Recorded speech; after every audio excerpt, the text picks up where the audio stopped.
Yeah. Type 3. Yo.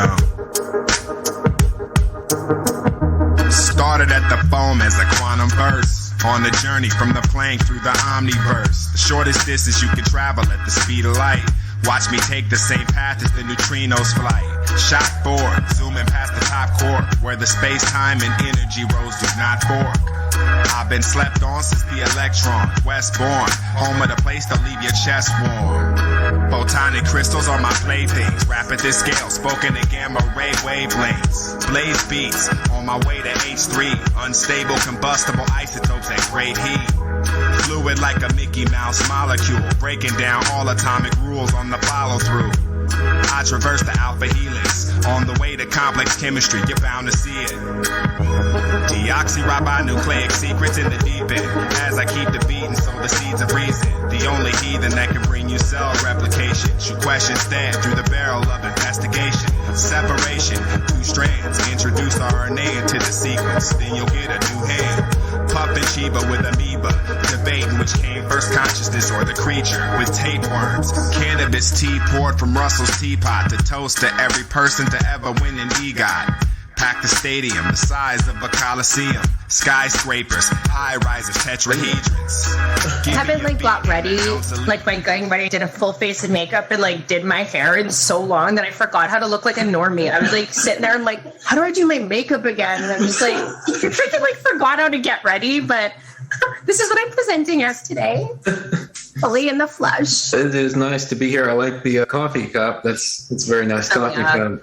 Thank you. It's probably mirrored for you. It's backwards, eh? It says Black Rifle. No, it actually was mirrored. And read it. Oh, cool. Cool.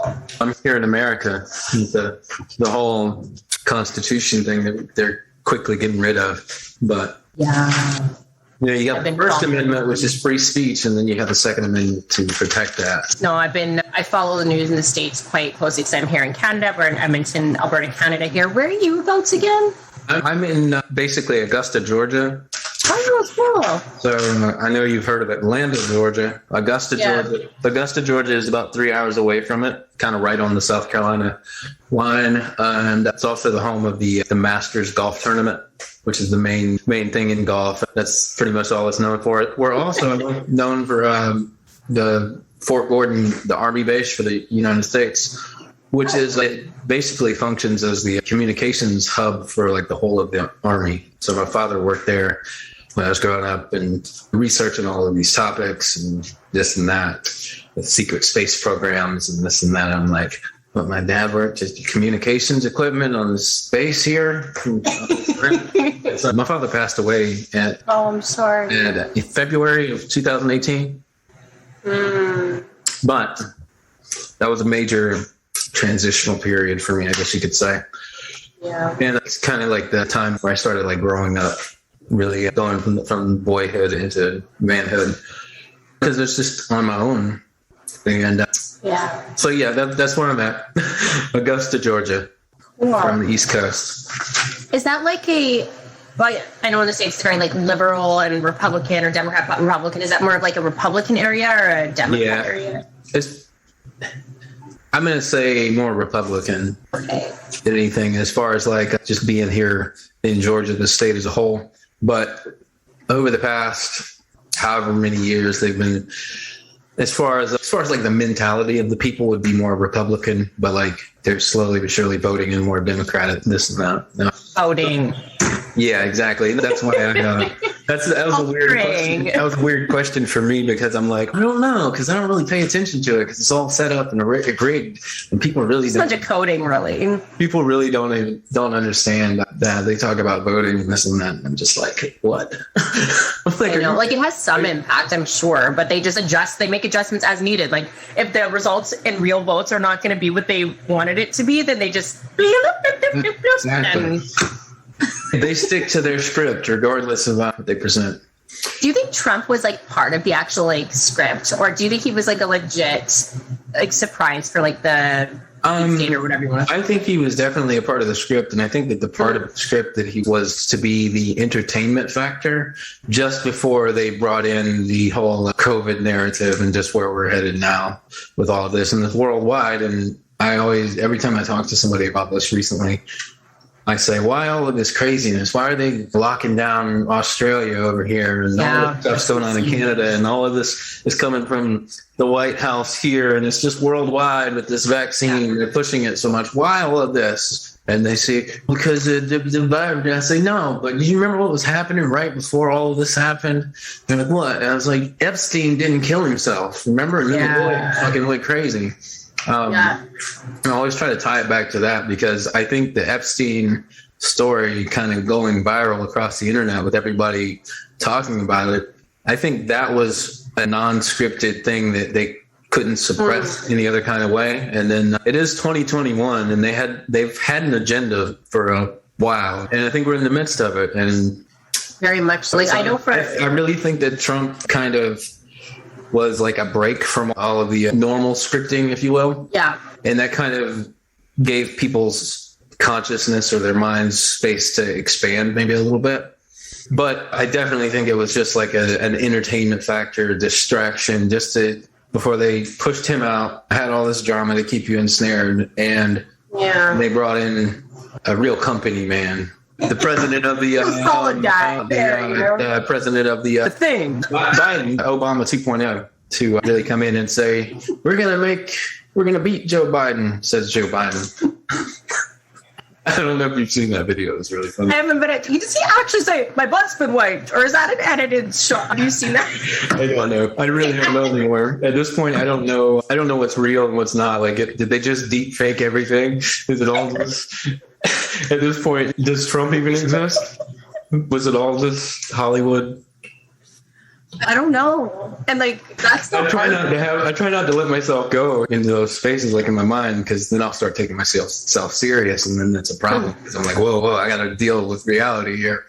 But gotta ask. I mean, everything that controls our lives. I really don't think that people understand just how much these computer screens control so much of our lives, like on a subconscious level, to where we. I was researching the other day actually about, and I know you probably already know a lot about this. So, like, you obviously hear a lot about like the surveillance state, the security state, AI, Big Brother, whatever you want to call it. I don't know, it's a million words. And this, I think we're going to dive into one. I'm just going right now. Deeper topic about kind of the breaking of worlds or dimensions or whatever timelines maybe into that like AI version of evolution versus like the spiritual version. Like I kind of use the analogy of like, do we go to the Akashic Records for answers or Google, or like, do we use like a metallic UFO to travel space, or do we Merkaba like consciousness body? Like there's like going to be this divide of technology, spiritual technology, stupid fake metal technology.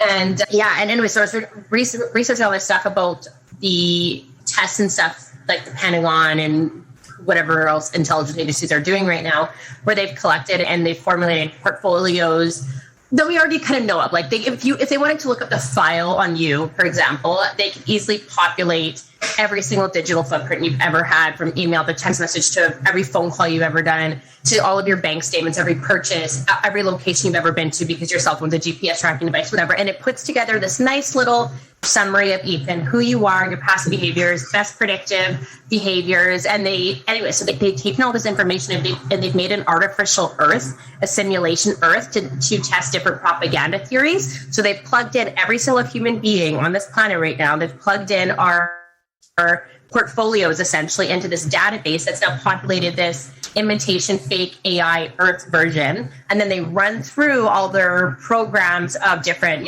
propaganda, psyops, false spikes, whatever they want to do. And then they see how we would react based on all of our past behavior. Like obviously nothing's going to be exact, but I've always kind of known this, like subconsciously, that everything I've been doing digitally was somehow just going to be, it's out there and tabulated. And with that knowledge, I've tried as best as I can to make sure that I'm in control of that portfolio. So like if I'm putting information out there publicly, yes, it's the truth. Like I never lie. Like if I write something on Facebook or even on here, like I'm always going to tell the truth, but it's going to be in a way that I have control about what that little book that they have about me and what they think that I think or think that I know. Like, I'm not going to give them my soul like on a piece of paper. Yep. But it's scary where it's going. And then I don't know if you saw like some of the speech. Sorry, I don't know if you saw some of the speech today at the 9/11 memorial. The audacity. Freaking they had like Biden. Bush was giving the speech. The man behind. Yeah, the irony. Bush was giving the speech. And guess what he says?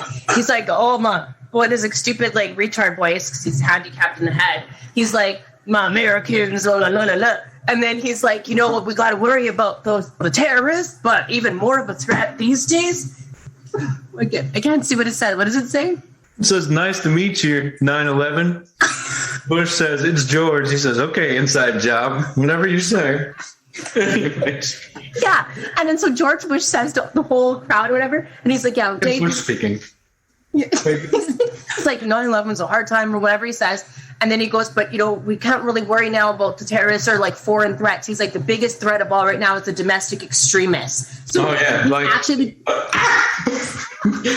so critical thinkers, conspiracy theorists, patriots, we're a bigger threat than people chopping off heads and lighting bodies on fire in the middle of the street. Like, I couldn't believe the nerve of this piece of shit. It's more dangerous to be anti-narrative than it is to be like actually violent. Or blowing up buildings, this and that. or running around carrying on Epstein's great work. That's not even on the radar. In fact, that's anti-narrative and you should not speak of it. They're conspiracy theorists. It's dangerous. Yeah.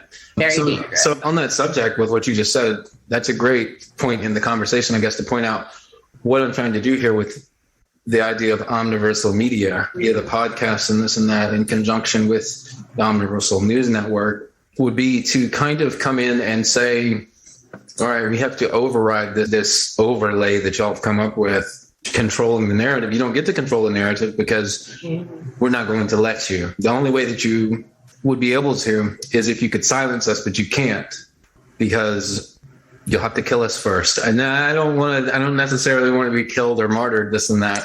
Yeah. But at the same time, I can't sit back and be silent. I know that I feel like I have the title of this episode is going to be Sacred Duty. I have a sacred duty to come in and say, to come down from a higher level and say, no, you don't get to do that. You've gone too far. Your media conglomerate or whatever is going to be rendered obsolete because I'm just going to put out the stuff that's relevant to the people on a deeply synchronistic soul-based level that they're going to be drawn to it. They're going to get from the conversations and from just whatever else we pull under our wings. They're going to get exactly what they need in this time of need. And it's going to shift the thought sphere of humanity back to that organic ascension timeline that you were mentioning before. Just to say, you did good in this game that y'all were playing, but you lost because we were never going to let you win.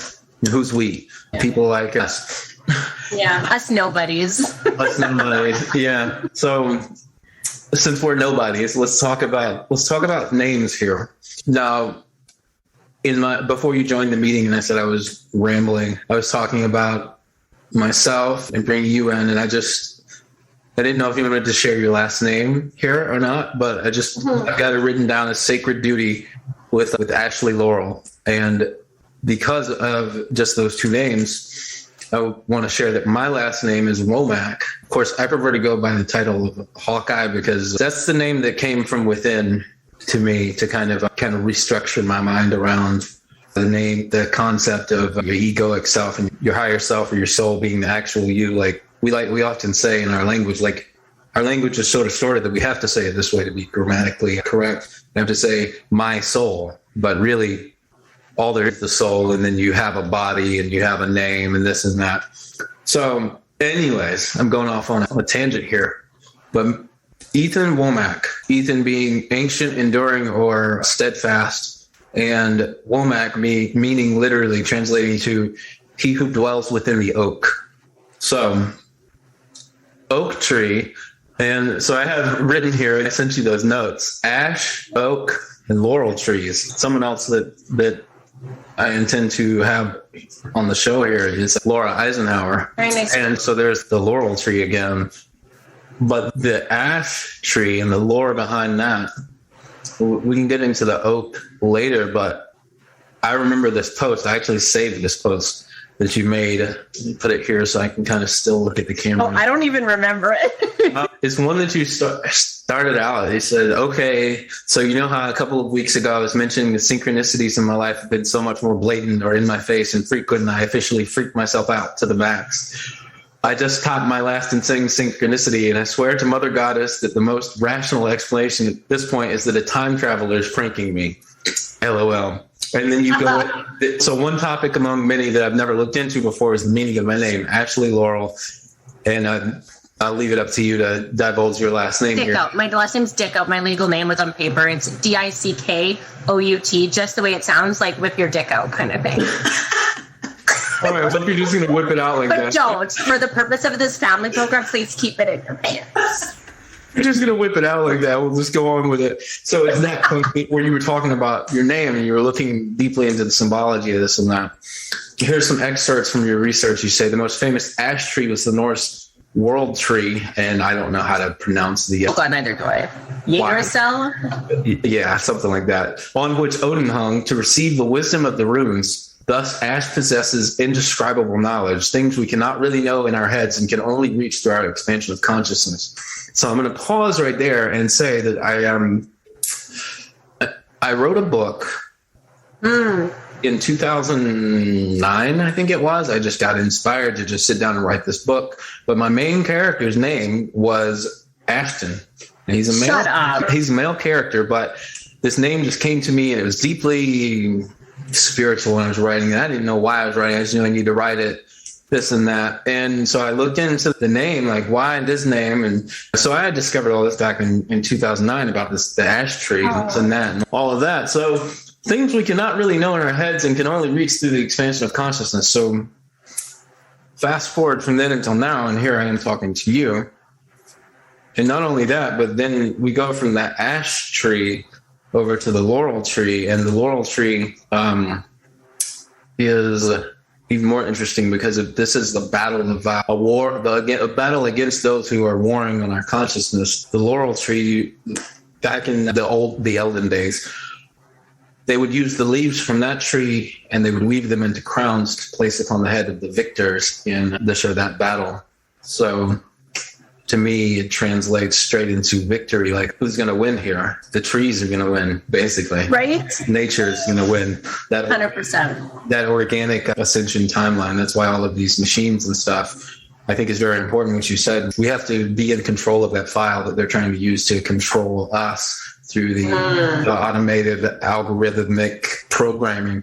This is something I was actually having a deep conversation with a tree. It's an oak tree. Cool. And basically, I got freaked out by just the intrusion of stuff through the internet and all of these devices. And I was just seeing how we're surrounded by it. I'm trapped. I can't get out. And the tree was like, calm down. I was planted here way long before you were born, and here I am because I wanted to talk to you today, and this and that. The level of intelligence that you're dealing with nature is far beyond your little toys there. So yeah, just don't trip about it. It's cool.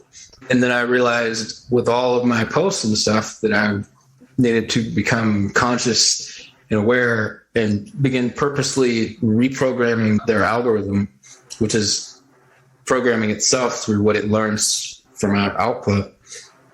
You can program that to respond and act how you intend for it to do. So you take your power back from it because it never had any power, it only had control. There's a big difference between power and control. Two different things. And I think you do that, just to kind of stay on topic here, you do that through controlling the media aspect of it and also the news or the information part of it, the philosophical and the informational outputs there. And right now it's all on the grand scale of things. These two entities have merged into one, and you got this news channel saying about this news channel, they're fake news, this is fake news. And you try to find the truth and you find it on the internet and try to share it on Facebook. And they say, sorry, that's anti-narrative. That's dangerous content. You're an extremist and we put you on a list. A domestic terrorist. Or also you're banned from here. Have you noticed how strange it is that every time you post anything regarding COVID-19, they give you a little warning before you post it? can I tell you about COVID really quickly? Just going on a bit of a tiny tangent. So we all got COVID in our house. Like, I think it was 2 weeks ago now. So I'm going to share like a little bit of information. So my husband's in the military, and unfortunately they mandated vaccines. I can't say like forced them to take it, but they essentially either had to take it or resign. Anyways. And we didn't he couldn't find another job fast enough, and we have bills. And anyways, it's just really a tough position. And my husband is a very devout Christian. So we have obviously very different belief systems, but to him, this was very like, the vaccine was very like mark of the beast representative. Like he was very scared of it from that angle because he has a very Revelations like background. So that's where he thought of it. And he like prayed to God for forgiveness after he got it. He was so like upset and felt like he like sold his soul and all this stuff. And we were both crying. Like it was really hard and emotional because we didn't really know what it meant or what was going to happen, but I knew it wasn't good. And then right after he got it, because you've seen that magnet challenge where people, like thousands of people were putting magnets on their injection site. We did it. And those magnets are working or whatever. And everyone's like, it's a hoax. All the experts on TV are like, that's just one big hoax from a conspiracy theorist. So I thought, at least now the positive, I can try this myself. And I had already tried it on several people who got the shot, but it didn't stick, right? So I thought, maybe it is a hoax or whatever, but all those people had their injection at least like a month or more prior. So the magnetism only seems to work for a certain amount of time, I'm assuming, until the nanotech buries itself a little deeper. But anyways, so Matthew gets the injection, and then probably 4 hours later, we go grab a magnet, and it like, and I have a video of this. He's not like comfortable sharing right now, but I have it like just in case. The magnet like pulls, like it sticks hard and like a really strong magnetic effect. And I was honestly so shocked. I started crying because I'm like, I did not want this to be true. Like, what does that mean? And we tried multiple magnets. They all like did the same thing, just stuck really hard. And then I still didn't know like what was causing the magnetism. Like people could say like microchips and whatever, but like what exactly does that mean? And then I finally saw some research come out about graphene oxide, the ingredient that's that nanotech ingredient essentially that's supposedly a really high conductor of electricity, connects well to 5G, the internet, and God knows what the intention is. I don't know what their long-term plan is, but I definitely, at minimum, it's going to be a tracking thing where they can like GPS track us at all times. Not that they so much need it because we have our phones, but like, I mean, for when you're actually trying to hide and get away, it's like, sorry, we know you're in the freaking mountains in the forest at this location, like whatever. So I think that's the minimum. Sorry? Nothing, go ahead. I was just saying we have your latitude and longitude. Yeah, exactly, right?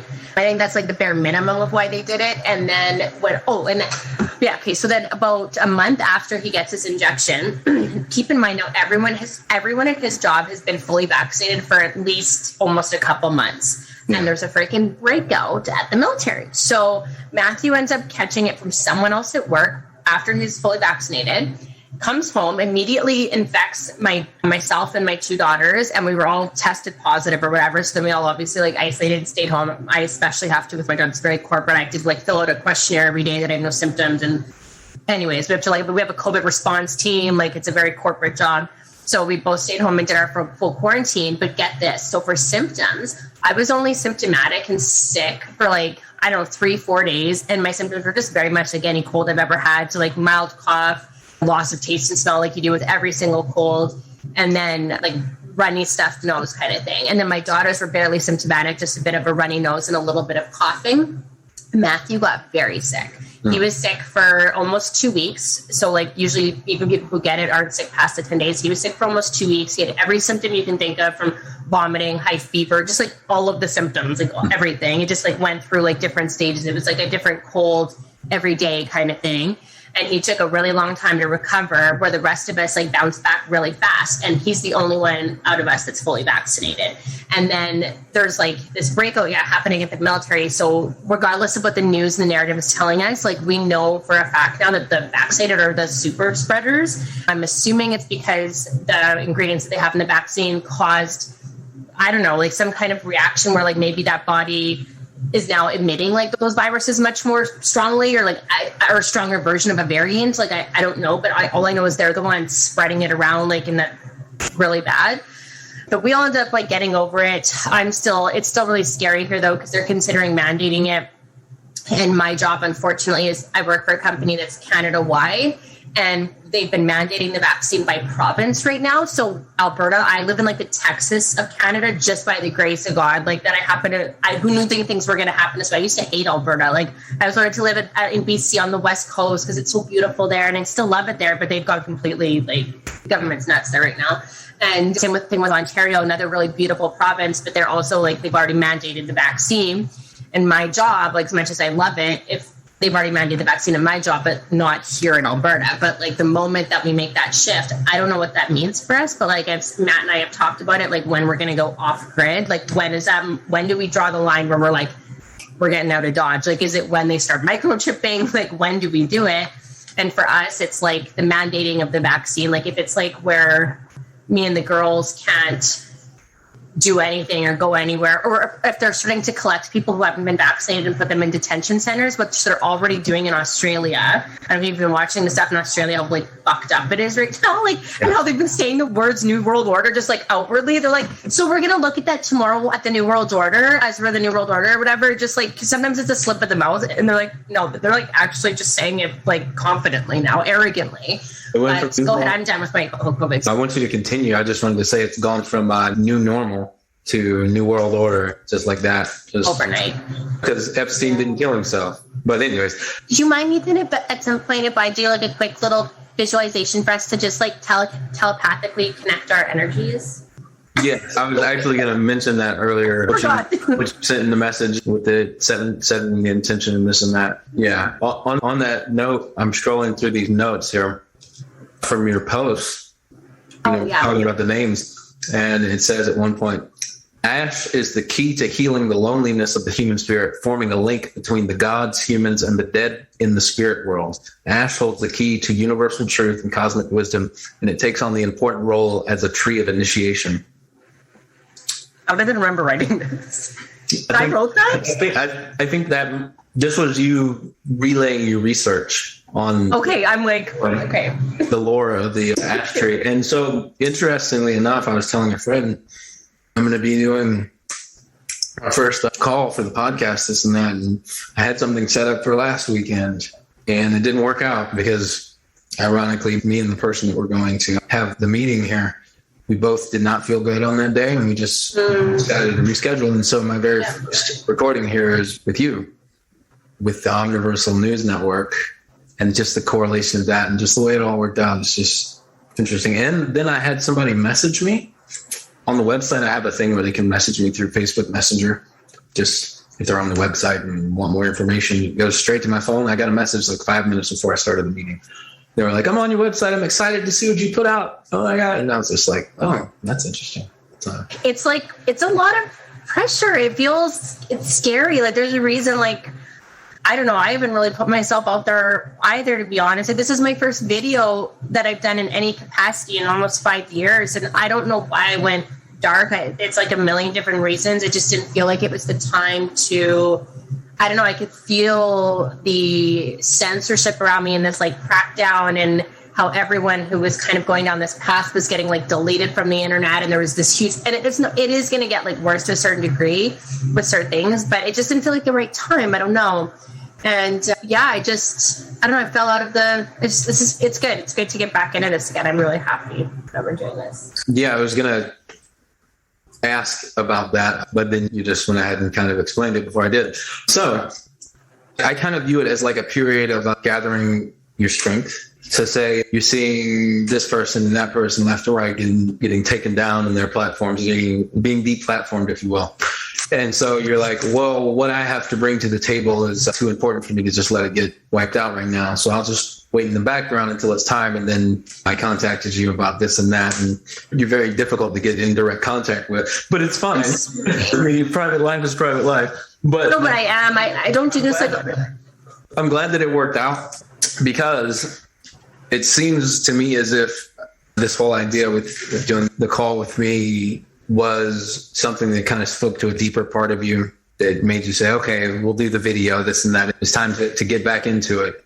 And the stuff that you really slowed down a lot, even with your posts, like this post that I keep referencing, but the posts that I've seen you put out of this nature, they're of such a high caliber in comparison with just everything else that I see in my feed from anybody. And I resonate with it on such a deep level that it kind of escapes words. And it really just lets me know that I'm not the only one down here that, I don't know, it's escaping words. You're not alone, yeah. There's more than one of us. Yeah. And so I think putting out stuff like this, Stay artful as I chop countries to state parcels. Leave the planet completely, become a space marshal. On the red plains, exploring the Mars dunes. Scrutinize asteroid debris and small moons. Who you talking to? I spit the cold fission. Visit every world near, then leave the solar system. Only one of many. All the space in between here and there is cold, and much of it is empty. Still come across a nebula or two, a couple of parsecs, and we've only gone a few. The void we launch into, from Orion's arm. Starships, galaxy class, we flying on. Galactic following, barely known in a local group. Training all alone, their large voids evoking truth. Take it in, let it sober you. As we go out to get a better seat of the overview. An ocean of space engulfing you. With the singular and multitude. Every single one from Leo to Pavo Indus. I've traveled it all from Columba to Ophiuchus. I break jaws with the great wall of galaxies and filaments that would face all. One existence of distances that you might fear. From end to end, that's over 1 billion light years. In a sea of universes, it's a bubble in. And this is from the human's perch at the Hubble. Yeah. And so I think putting out stuff like this is, with everything going on in the world right now, I think it's a way for them to see it too, and for them to connect. They it's time. The alarm bell's going off. It's time to gather the tribe again. And being September 11th, like talk about just the 20th anniversary. 20th anniversary. Right. And I hope that this shifts the energy, like that, as we may create ripples for this timeline, even right now, just having this conversation. But the fact that we're doing it on this day has held like an energetic, what's what I'm looking for? Like feeling like attributed to this day that's very negative and very like, oh, that was the day that the world changed, and it was in many ways. We can go back on that. I think there was some timeline manipulation, but that. They definitely opened a very dark portal in that day through the ritual sacrifice of it and all of that. And so that's been anchored into our collective, like worldwide, because in World Trade Center, that's when they laid all of the groundwork and the foundation for them to get away with what they're doing now. How did they do that? Coming off with the whole terrorist narrative and this and that. And now domestic terrorists are more dangerous than that and anything anti-narrative. Get ready for screaming 1 second. That's fine. Hello? Look, you want to say hi? You want to say hi to Ethan? Come here. What? Do you want to see the computer? I know you want to touch it because Lori didn't like touch it earlier. I wanted to like introduce the girls because I've never introduced them publicly. Of course, today they're like very frank. Come here 1 second. Come here.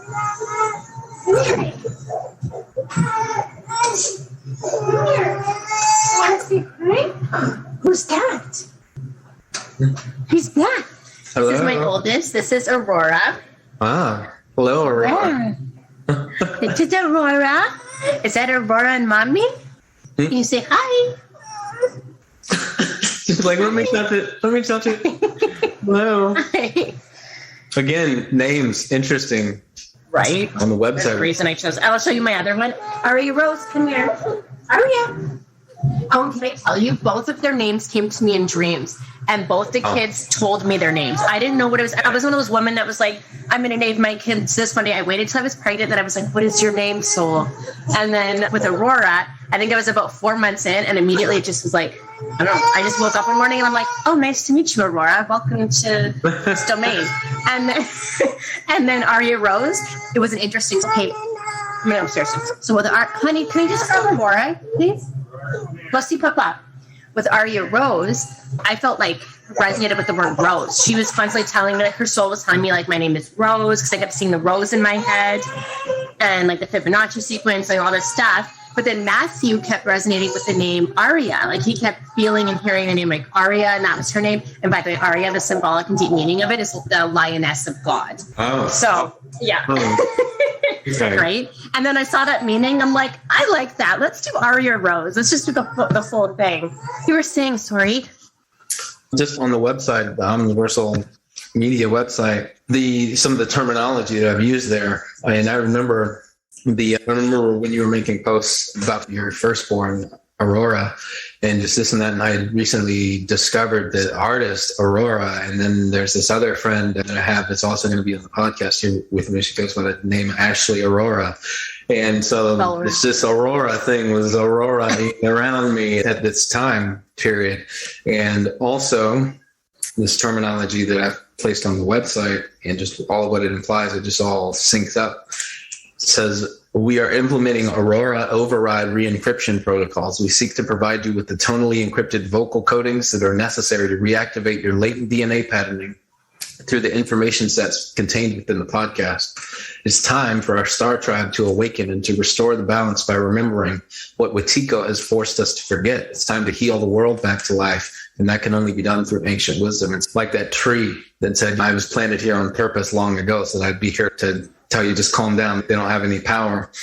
That's the level of intelligence you're dealing with. And then I just see the connections with just the name codings spiraling around my psyche at the time of you saying, oh yeah, I have a daughter. And then she told me her name. And when you were telling that story about how they told me their names, they named themselves, or they told me, this is what my name is. I had a cat like that. Really?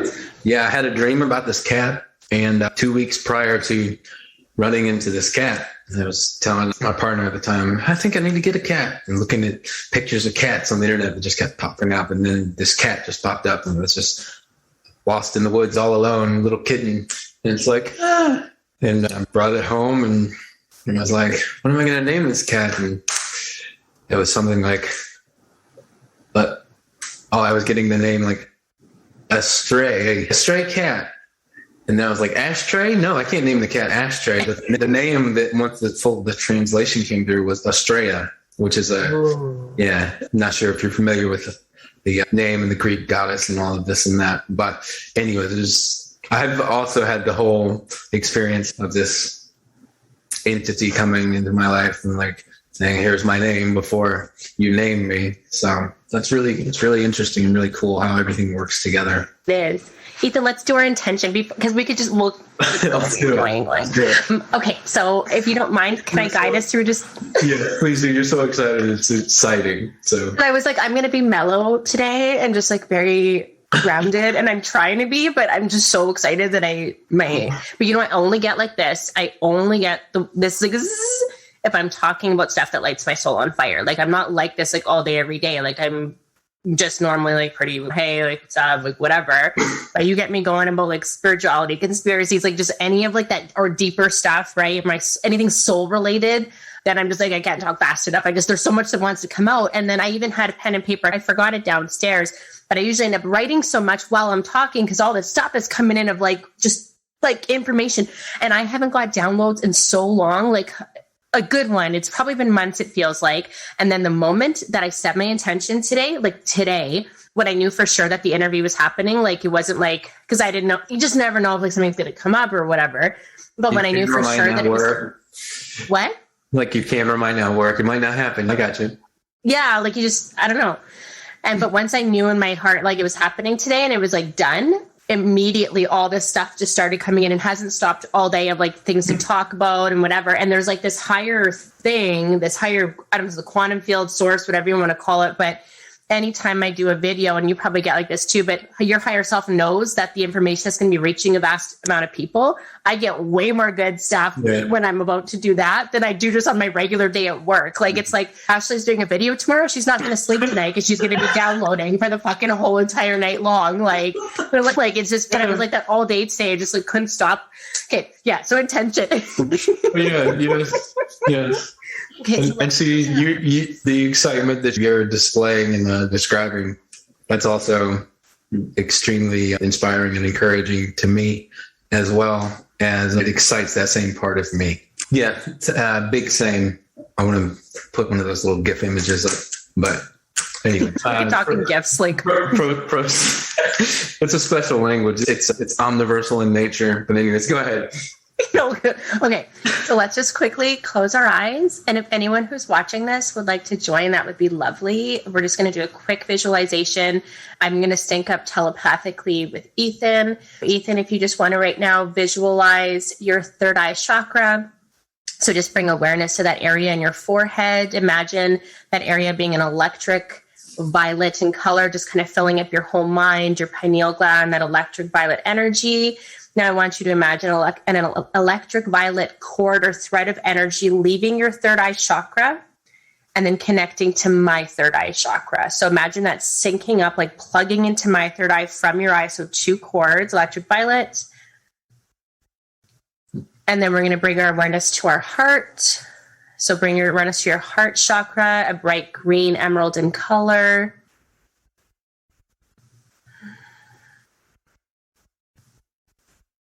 And as you think about the center, just focus on the word love and unconditional love and what that feels like to be in your most blissful, loving state. Thinking about a happy memory or a happy time when we were at our happiest. When we get to that vibration, I just want you to, again, imagine a thread or a cord leaving your heart chakra and just connecting with my heart chakra.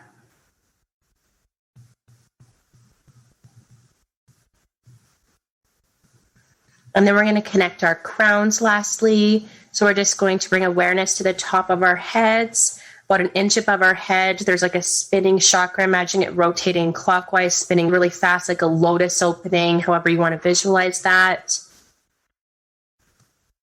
And again, we're going to imagine an electric violet cord or thread of energy, but this time it's going to connect our crowns like an archway. So like shoot that out of your crown, that thread of energy, like an arch, and plug it into my crown chakra.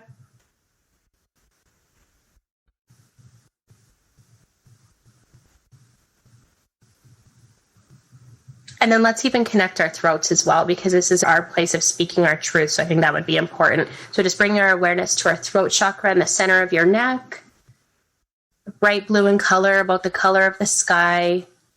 And again, swirling around in a clockwise motion. And just think and set the intention that every word that we speak today comes from our higher self, with the intention of not harming and doing what's right and speaking our truth at all times. And then just imagining an electric violet cord from your throat connecting into my throat.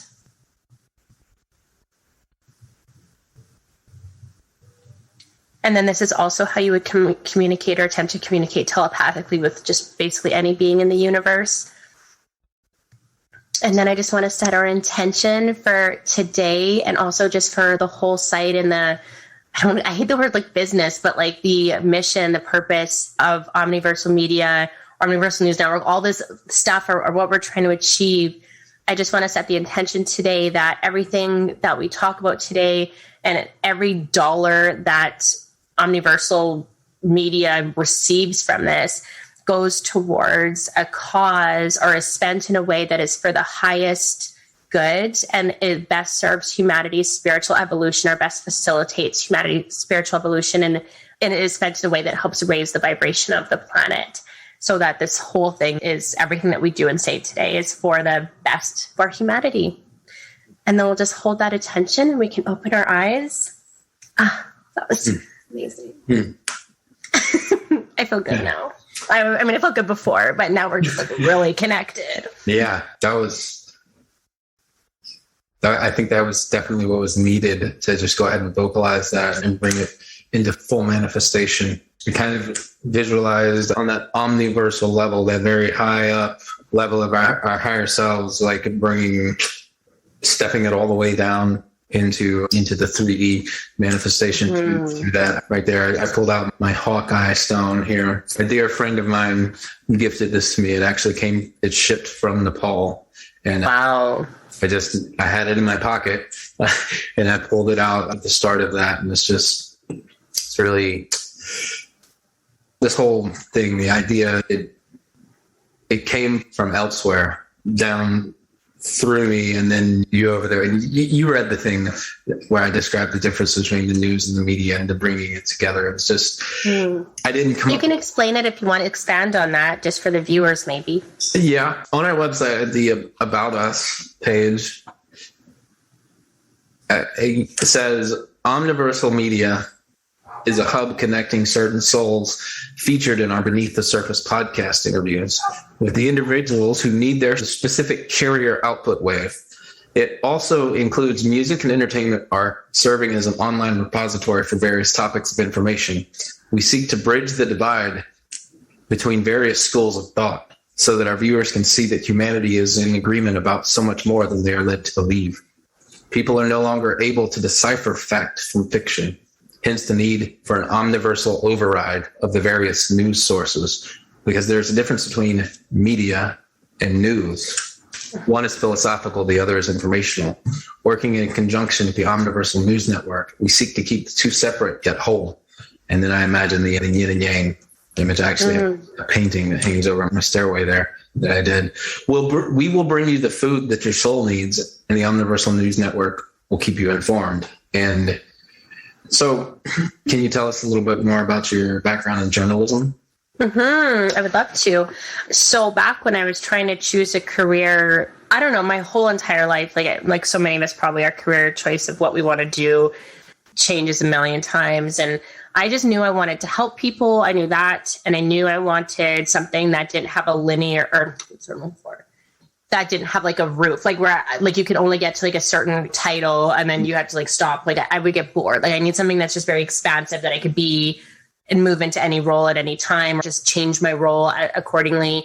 And I kind of just oscillated between a few things. Like I wanted to be like an archaeologist to one thing, so I'm really into like ancient history and all of that stuff. So I was obsessed with the pyramids when I was like a young child and whatever. So I wanted to do that for a while. And then I thought I wanted to be a nurse because I love like medicine and I love helping people, whatever. And then I thought I wanted to be a teacher because I love teaching.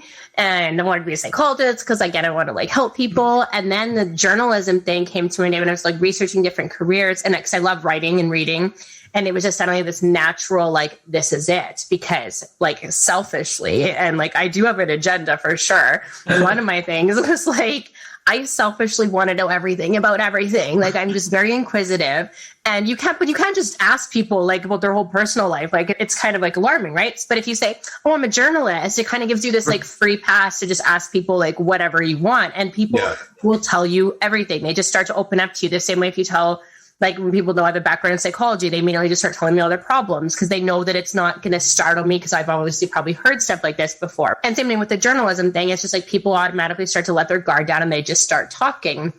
And I wanted to, and then I wanted to work for like an intelligence agency at one point because, I mean, no secret why, like the whole, but not like they're not what I thought they were. Like at one point I thought it would be like where they had all this like higher knowledge and secret, interesting classified stuff. And I'm sure they do to a degree, but now the information knowledge I seek, I realize is not stored on some flash drive somewhere. Like it is out there in the omniverse, which we forgot to define. So a lot of people don't even know what that is. And that's why I knew you and I had this amazing connection and like magical things were going to happen because no one's ever even used that word. I'm the only person I knew or know, like I'm the only person I knew forever before you and I met that even used the word omniverse or knew what it was. Yeah. And then you and I met and I'm like, someone else knows what this means. Like, it was like this.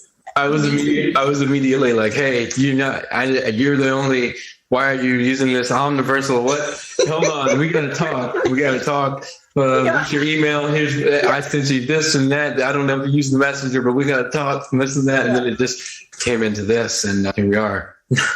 Yeah, no, it's and so how I settled on the words because I was like, I want to have my own like news network, but I want it to be information that is not like third, like lower level, right? Like higher level information. Like, okay, maybe we still talk about the news. Like we can still talk about like the speech that happened today from Bush and everything. But now we're going to talk about the higher implications of it. What does that mean from a spiritual standpoint or we're going to set the context of it. Yes. Yes. So that you're properly informed. Yeah, 100%. And then when I was trying to think of a name for the news site, I was humming and hawing over all kinds of names. There was like Next Frontier News Network, like all these other ones, and nothing felt right. I'm like, no, this just sounds so like Star Trek-y and nothing wrong with that. But it just, I don't know, nothing resonated. And then one day the word Omniverse somehow came into my presence. I don't even know how I was researching something. And I found out that the Omniverse is everything in existence and creation that exists ever and ever has and ever will be. So that's all timelines from past, present, and future, all of like space and time, every dimension, just everything from the physical to the non-physical. And I was like, yeah, I want to talk about that. Like, whatever falls under that realm of everything, because then it's not limiting, right? That gives us the freedom and the space to talk about whatever our souls are guiding us to talk about, or to interview or have guests that are of very different slants of knowledge or information. I just didn't want limits or confines of who I could be. But if I could though, so when I took my degree in university, I finished my degree in 2012 at Mount Royal University, my journalism degree. And at the time, like, this is how different I was back then. I wanted to work for CNN. I know it's still sick. I have a hard time even talking about this because I thought that was making it as like a journalist. I wanted to be a news anchor on TV because I thought that like I would have control over what kind of information that I say. I could have my own like opinionated type show where I can speak my mind or something on CNN, like my own like Tucker Carlson type thing. Or I wanted to work for like BBC or New York Times, because at the time those were the gold standard of journalism. Like that's where we held, for example, like the New York Times, like that is the publication that before all the other news outlets start printing their stories, they'll see what the New York Times says first, and then they'll do their own rendition of it. So the New York Times has a lot of power. At least it did when I was in school. That was like our go-to. And I had no idea how corrupt the industry was or how controlled or censored it was until 2013. What was it? 2020, I want to say 2015 or something like that. And then it was about 2 years after the fact. And that's when I had heard about the citizen hearing on UFO disclosure that occurred in 2013 in Washington, D.C. And I find this online by accident. And I start, because it's a 30-hour fucking hearing that happened in Washington, D.C., and all the people that they interview are like military officials, government officials from, I believe, 11 different countries, including like Argentina. They had representatives from China there. The Canadian former National Minister of Defense was there. The British National Minister of Defense. Like, it was a huge thing. And they were all there sharing all of their knowledge and technology that they had about UFOs or aliens or extraterrestrials or whatever. And they're all taking like an oath and taking a stand. And I was like texting. I was so naive. I text every single person on my cell phone. I'm like, disclosure's happening. I'm like, get ready for it. I'm like, it's going to be like the next 9/11. Everyone's going to be glued to their TVs. Like it was like the 9/11, right? Where speak of the devil today. Today being 9/11. But then I watched like one of the clips of the hearing. So one of the senators, the big like burly guy at the front, like senators, he asks one of the officials, I believe, testifying, and he's like, okay, he's like, these aliens and all this stuff you guys are saying is real. How has this never been on the news before? Like, how are we just hearing about it now? And then the guy explains Operation Mockingbird, which was the first time I had heard about Operation Mockingbird. And I believe, please forgive me if I get these dates wrong, I think it was 1947, the CIA set about a mission to gain control over the world's news and narrative editing, creation, like all of that stuff. So they sent out like 50 or 60 operatives all around the world to work at every single influential news outlet that you could think of, like everywhere, from like the BBC, the New York Times, like anywhere that they thought was mildly influential. They sent out their operatives to like gather data and information, and they brought it back to the intelligence agency, and they said, okay, these are the networks that we would have to gain control over to control the world's public opinion. These are the ones that have the most power, the most sway. And then those are the ones that they installed in their operatives in. So like that was all the big stuff. So like the CNNs, the BBCs, the New York Times. Once they found this out, they made sure that anyone who was at the top of those agencies, because it's not like everyone who works there is an operative, like your rank and file journalists, like to give you an idea. So when I was working in the industry, I would pitch stories, like deep stories and stuff every week. Like you'd sit in an editorial room with you have your news director, your editor, who makes like kind of like the call and like the topics of what you guys are going to talk about for either your publication or the news show. Like if it's like a news program, that's like the 6 o'clock news, they do the same type of thing. So you sit in a room with all your other like top heads of the news company, and then you pitch your story. So everyone's in the room together, and each journalist is like, hey, I have a source that wants to talk about A, B, C, and D. I would say, I have a couple sources that want to talk about this issue. My angle is going to be this. I'm going to talk about ABCD. And we all kind of pitch our stories to the news director. And then the news director would make the choices of which ones were going to get cut and which ones were allowed to make it to air. So they are these gatekeepers of information, because if you pitch anything, like I worked for one publication, it was just like a small little magazine, like a community kind of magazine where you find it like skating rinks and stuff like that. And I wanted to do a story on all the theories of the universe, but in layman's terms. So like find a way to explain concepts like black holes and wormholes and all like that fun, crazy stuff, but in a way where like anyone can understand it for beginners, or like quantum physics and whatever. And they're like, our demographic is like stay-at-home moms. Like your story's like not going to make it. But like I understood like that stuff. But then you get to those like higher news agencies. And if you talk about like the Epstein story, right? Like you have What's Her Nuts from ABC, like that hot mic clip that got released of her saying, they told me right away that I wasn't allowed to release it. Any money, she did that. She was in a pitching room with her editors and was like, I got a good source on this. And they all were like, absolutely not. So here's where the intelligence agencies have all the power. They make sure that the news directors or whoever is the one who decides what stories make it, those ones are controlled. So those ones are the intelligence agency operatives. Some else below them, some of them maybe, but most of them are. Most of them are just journalists who are actually out there trying to do their job, but none of the good stuff they try to pitch forward is allowed to make it to the air, and they're forced to talk. Like, can I tell you like a heartbreaking story? When I was finished, I was in my third year of my degree, and we finally got a whole semester to do a story. I wanted to do a feature story so bad because we were forced to do all these like tiny little, just really boring stories. And I had decided to use my semester to expose the criminal justice system. I'm like, I'm going to do a justice piece where I like go to the prisons, I interview like prison guards, criminologists, everyone, and talk about just corruption in the criminal justice system.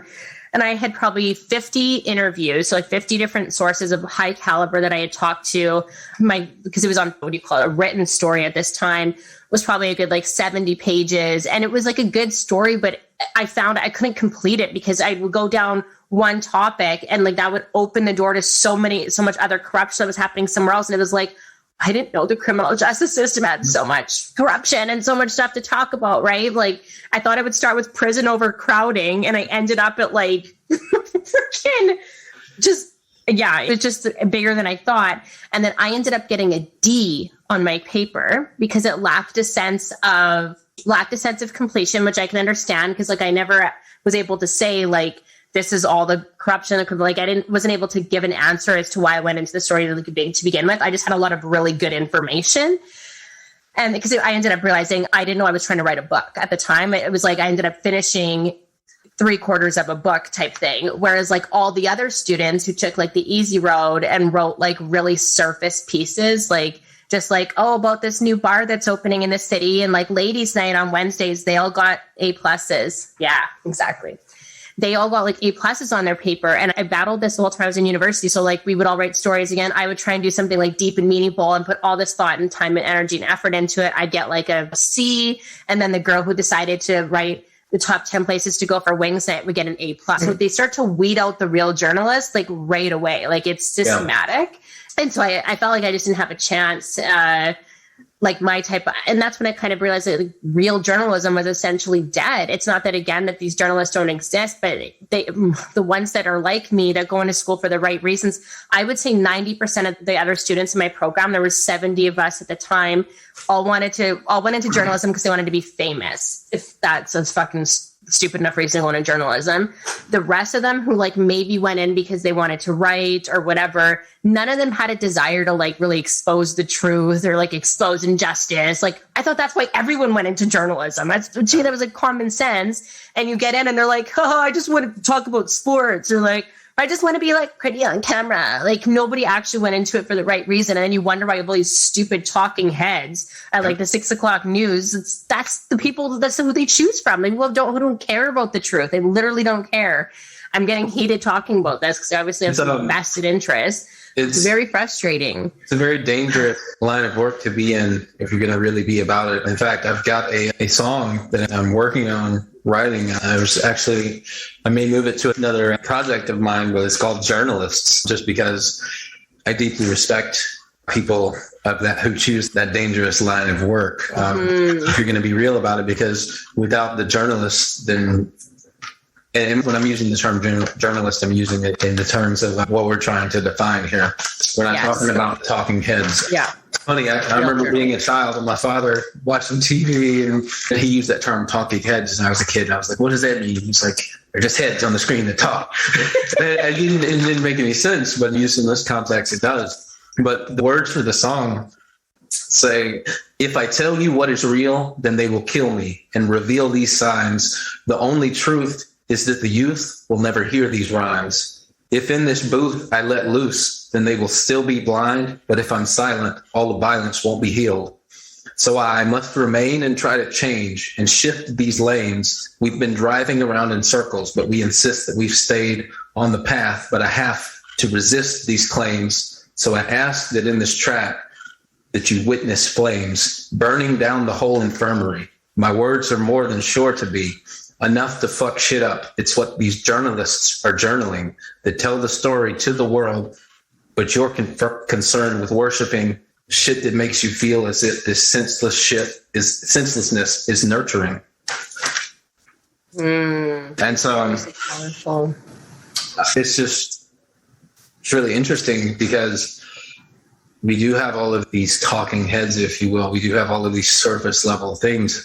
Like that's with the title of me using the Omniversal media, because with me and my art and this and that, and just the whole idea of this and the title of the podcast, Beneath the Surface Podcast, like what do we need right now? We need for people to just point out what's laying right below the surface of our conscious awareness, like where they want to keep us. And you're talking about the people that make the decision of, yes, this story gets to go, this story's not. But they are trained to spot people like you from the jump and say, no, you're definitely not what we need. And I run into that my entire life in just any field of work. I come in and I'm about what I'm about. And the people in charge of things see me and they say, you're not going to last here because we can't let you ruin our business model here. Yeah. We're not interested in it. I've been doing residential heating and air for the last 10, 12 years. Very deep work. And I wanted, very deep work. But I wanted to actually help people because as far as helping people fix their heating and cooling stuff so that they don't die in the winter or die in the summer. I took that's so sweet. I took it very serious because. Oh, I'm sorry. I didn't mean to make light of it. I'm just taking it deep. I'm taking it beneath the surface here. Sorry. But I had to come up with some kind of way to justify what I was doing for money myself so that I could live with myself. And so I found meaning in it. I was like, okay, I'm providing a very important essential service. But in these other companies, I now work for a very small company. It's just me and the owner. And so we focus on fixing people's equipment. And we get paid honestly for honest work. I can live with that. But at these bigger companies where I was getting a steady paycheck, maybe benefits, insurance, this and that, all that natural stuff that we would normally seek in a job, I was unfit because I wouldn't just go be a salesperson. I wouldn't just say, oh, you need to replace this. I'd say, you did a good job of taking care of your equipment. Just keep doing it. It'll last for years longer. And I got fired for things like that because they look at people, especially, and you mentioned the thing in 1947 and this and that. I'm familiar with the thing you mentioned. I think it was 2015 you were talking about. When I heard about it, and then the hearing took place 2013. The hearing is what I'm familiar with. I remember looking back at that, and they all got together. It's like, why aren't they talking about this? And it's like, oh, because way back when we made sure that nobody was ever going to allow that. And so now you're kind of pulling back that veil and showing us how it really works. And anyone that's an actual journalist, if you will, they're out there, but they don't have a platform. And so that's what I'm trying to create here, is to not so much argue against the narrative that they're pushing, but just to build a foundation to find these people like yourself and others and give them somewhere to put this information out there, because it's what we're lacking. It's as a whole with humanity, it's not so much that everybody's just stupid and they're dumb sheep. It's that they're purposely misinformed and disinformed from the jump, like from the time we're kids and we're raised in it, and then we go forward in complete ignorance, and then we're even taught to ostracize those who dare to be anti-narrative, to dare to even hold an opinion that, that maybe you shouldn't get this experimental vaccine shoved into your veins, 8 months after, in 8 months, people that think like that, they're now dangerous domestic terrorists. They're the biggest threat in the world. Why? Because that's where the game's at right now. I know. from the control. And before we get off, can I mention one more thing about journalism before we just get off topic? Because You can take control. sorry, because if we go too off, it will be too weird to come back to it. But something else had come to my mind as you were talking about like pulling the veil back about the industry. I was like, oh yeah, I forgot to mention one thing we know about, but we don't know who or what agency is behind it yet. Is that I'm sure you've seen these mashup videos from news networks from all over the world, all reading from the same script on the teleprompters from everywhere, though. We're talking like news anchors. It could be from a big mainstream news network all over the world. And one thing, none of me or my other journalist friends, professors, we've all talked about this. No one knows who's writing that script that's going broadcast across the world. All we know is the news directors. So the news directors at the top of all these agencies, they get the script from somewhere, someone, and then they give it to their talking heads to read. And those talking heads read that script verbatim down to when to laugh, how to talk. Like, it is very, very scripted. The identical intonations that they are. Yeah, it's creepy. Like, but it's deep psychological manipulations and neuro-linguistic programming, which is what I'm seeking to kind of reverse the curse we put out there.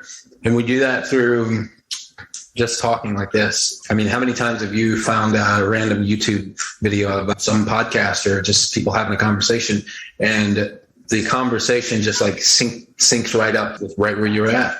And these people in the talk, they don't know you personally, but they're saying exactly what you need to hear. Yeah. And yeah. I think it's very interesting that y'all talk about the fact that nobody knows who these scriptwriters are, where it comes from. That's how secretive it is. It is. That's how important it is. That's how important it is to them. It always astounds me with the great lengths that they will go to maintain their control. And it's because they don't have any actual power. It's us individuals who have the power. Just have to control what we are allowed to think, basically. Yeah. And can you imagine, like, sometimes all the time, I get very frustrated about the efforts that are being done to all of us systematically to dumb down, not only dumbs down, but like lower our vibration and prevent us from reaching our spiritual potential, from like fluoride calcifying our pineal glands in the water to who knows what's being in the air from chemtrails to God knows what they're using for sound technology that actually alters our vibration, stuff we can't even hear with our physical ears, but that's manipulating our energy field. And then same thing with like Wi-Fi or radiation, like how that's manipulating and lowering our energetic frequency. And you think about all the time, energy, and resources they put into doing that to us, and you wonder why. It's like, imagine if we actually reach our full potential, which is my goal. I'm like, I really want to do it in this lifetime, because I don't know about you, I have a very strong feeling, I just kind of always have, that this is like this lifetime, that we're here for the last of it. Whatever's going to happen on planet, I don't know. But to me, like, this is it. Like, this life, I got goosebumps. I got goosebumps. Yeah, it's the truth. I'm going to take this opportunity. I'm going to try to do this. I told you that you inspired, one of your posts inspired a song that I actually put at the start of my Behold the Pale Horse album. The title of it is Warning Shots. So if you have like 2 minutes here.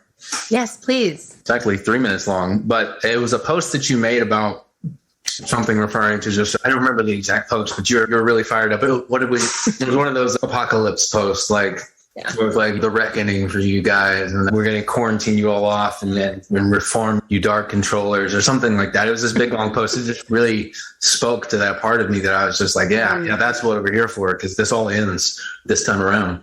So yeah, it does. I'm just going to play this. Yo, Hawkeye is back with part 2 of the mixtape sessions. Listen up. Yo, let me start by saying that I have come to slay 'em. All the agents in this matrix keep playing, but when my tongue starts laying vocal tracks, it's conveying warning shots to make 'em all start praying. My detrimental instrumentals keep this dental work official, experimental with this pencil. I'm preventing accidental contamination of my station. This creation's too amazing. Incantations take shape as there's notations in the making, so all enemies beware, cause I don't fight fair. fear, and any entity that mentions me pretentiously dares to destroy their own health. The suicide, seek for yourself to come against me or defend to divine help from something else. Even Satan stands back when I attack, it's a fact. Cause when I rap on these tracks, my evil spells climax. Just to be honest, I'm flawless, that's why I flaunt it. This transmission admonition seems haunted. A reincarnated galactic warlord. So don't test, I wrote the book on how to cook them when they're wet. My mission simple, take offensive measures specifically to cripple every signal in the temple, then rekindle ancient symbols to remind my star tribe we're here to thrive, not just survive. So come along, it's now time to heal this world back to life. I'll keep these demons in a vice, grip and make them sit as I spit this wicked shit. It's legit, the picture fit, but as they bitch, I'll dig the pit a little deeper so the people can heal. And every demon knows my name, and this is not a game. It's a shame that I have to explain. So thank you for coming out. Thank you for tuning in. If you like full disclosure, behold a pale horse is gonna blow your top back. This is dedicated to William Cooper. And so with everything I've got, I'm erasing the whole plot. Fuck the storyboard, the moral's kinda gory, make it stop. And if I let them live, then every agent gets to spend the next 50,000 years with me as I make them repeat. You see, every providential central issue's exponential, and every existential differential is confidential. So to say that it's essential for me to blow the whistle, such an understatement. I should take this all the way and send a missile. This whole system's my new victim. My existence reads resistant. This edition was predicted long ago in case you missed it. Full submission, this tactician's automatic tone dispenses rapes the So yeah, you were the inspiration, especially the second verse of that song where I say, so with everything I've got, I'm erasing the whole plot. Fuck their storyboard. The moral is kind of gory, so make it stop. Love it. And I love when I see, for me, like, I resonate with music on two levels, as probably a lot of people do. Like, I hear that tune and beat, and I'm like, yeah, I don't even realize what I'm listening to. But I like reading the words. Like, that's where I like will analyze a song after. And when I read the words for your songs, like, the music's amazing. I have such an admiration for people who create music because I have a decent voice, but fuck, if I tried to write a song or anyways, and you guys are just amazing. But yeah, when I read the words to your songs, it's not only deep poetry, like, it's so poetic, but there's no other music out there like it. And if there is, like, I don't know who that person is, but like that I know of, I've never come across it in my life. Like, the closest I would say would be like Tupac, I guess, maybe, because his stuff was much more deeper. But I don't know. I think yours is like the only of its genre and of its, not even just the genre, just music in general that talks about this stuff, fighting dark entities and stuff. Yeah. Who else talks about that? Nobody. And the reason that I started writing all of this, because actually I was a guitarist, this and that. I was into the rock and roll scene. But then I got very much into trying to wake people up online through Facebook and social media. I was just wasting all of my energy. Like, the algorithms were like priming me to pour all of my deep thoughts into some big, long, giant post that no one was ever going to read. And no one did read it. And the people that did read it, the one or two that appreciated it, they'd be like, yeah, thumbs up. And then other people would just be like, Ethan, why don't you just shut the fuck up? You're just, and so it just left me always frustrated. Yeah. And there's an artist, there's only one artist that I can say is my inspiration with the rap music, and his name is Decca, Deca. He's much more cryptic with his lyrics, but it speaks to the deeper part of me. And I just realized, I can get the same messages across, and I can put some music behind it, and I can make it rhyme. And then I'm creeping in through the back door of people's minds and forcing them to get the message. It's getting in there. The vocalized tones and frequencies of my voice is penetrating that mental block that is moving behind the veil of their consciousness. And it's injecting something organic and real. And so I taught myself how to write the raps, how to rap myself. It was always something I felt like I was ill-equipped to do.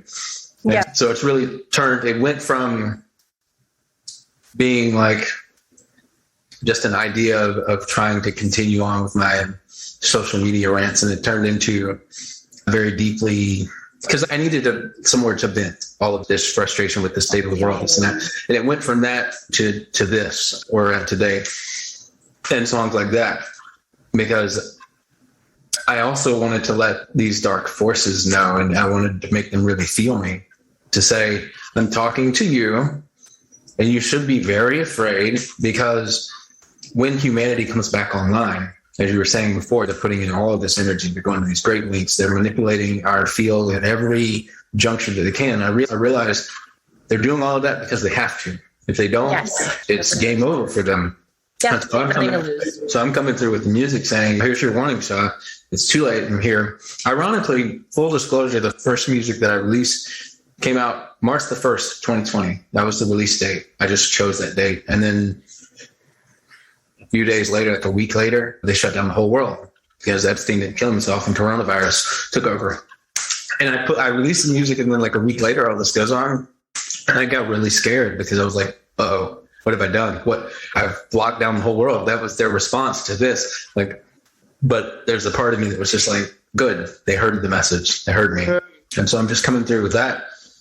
But I just want to point out the fact that it was your post that inspired the first song on the Hold the Pale Horse album. And all of my albums so far have been dedicated to people who are no longer with us. They were in my opinion, all three of them, the three mixtapes I'm working with, they're each martyred for putting out information in a way that got through to people. And it was too powerful for them to stop.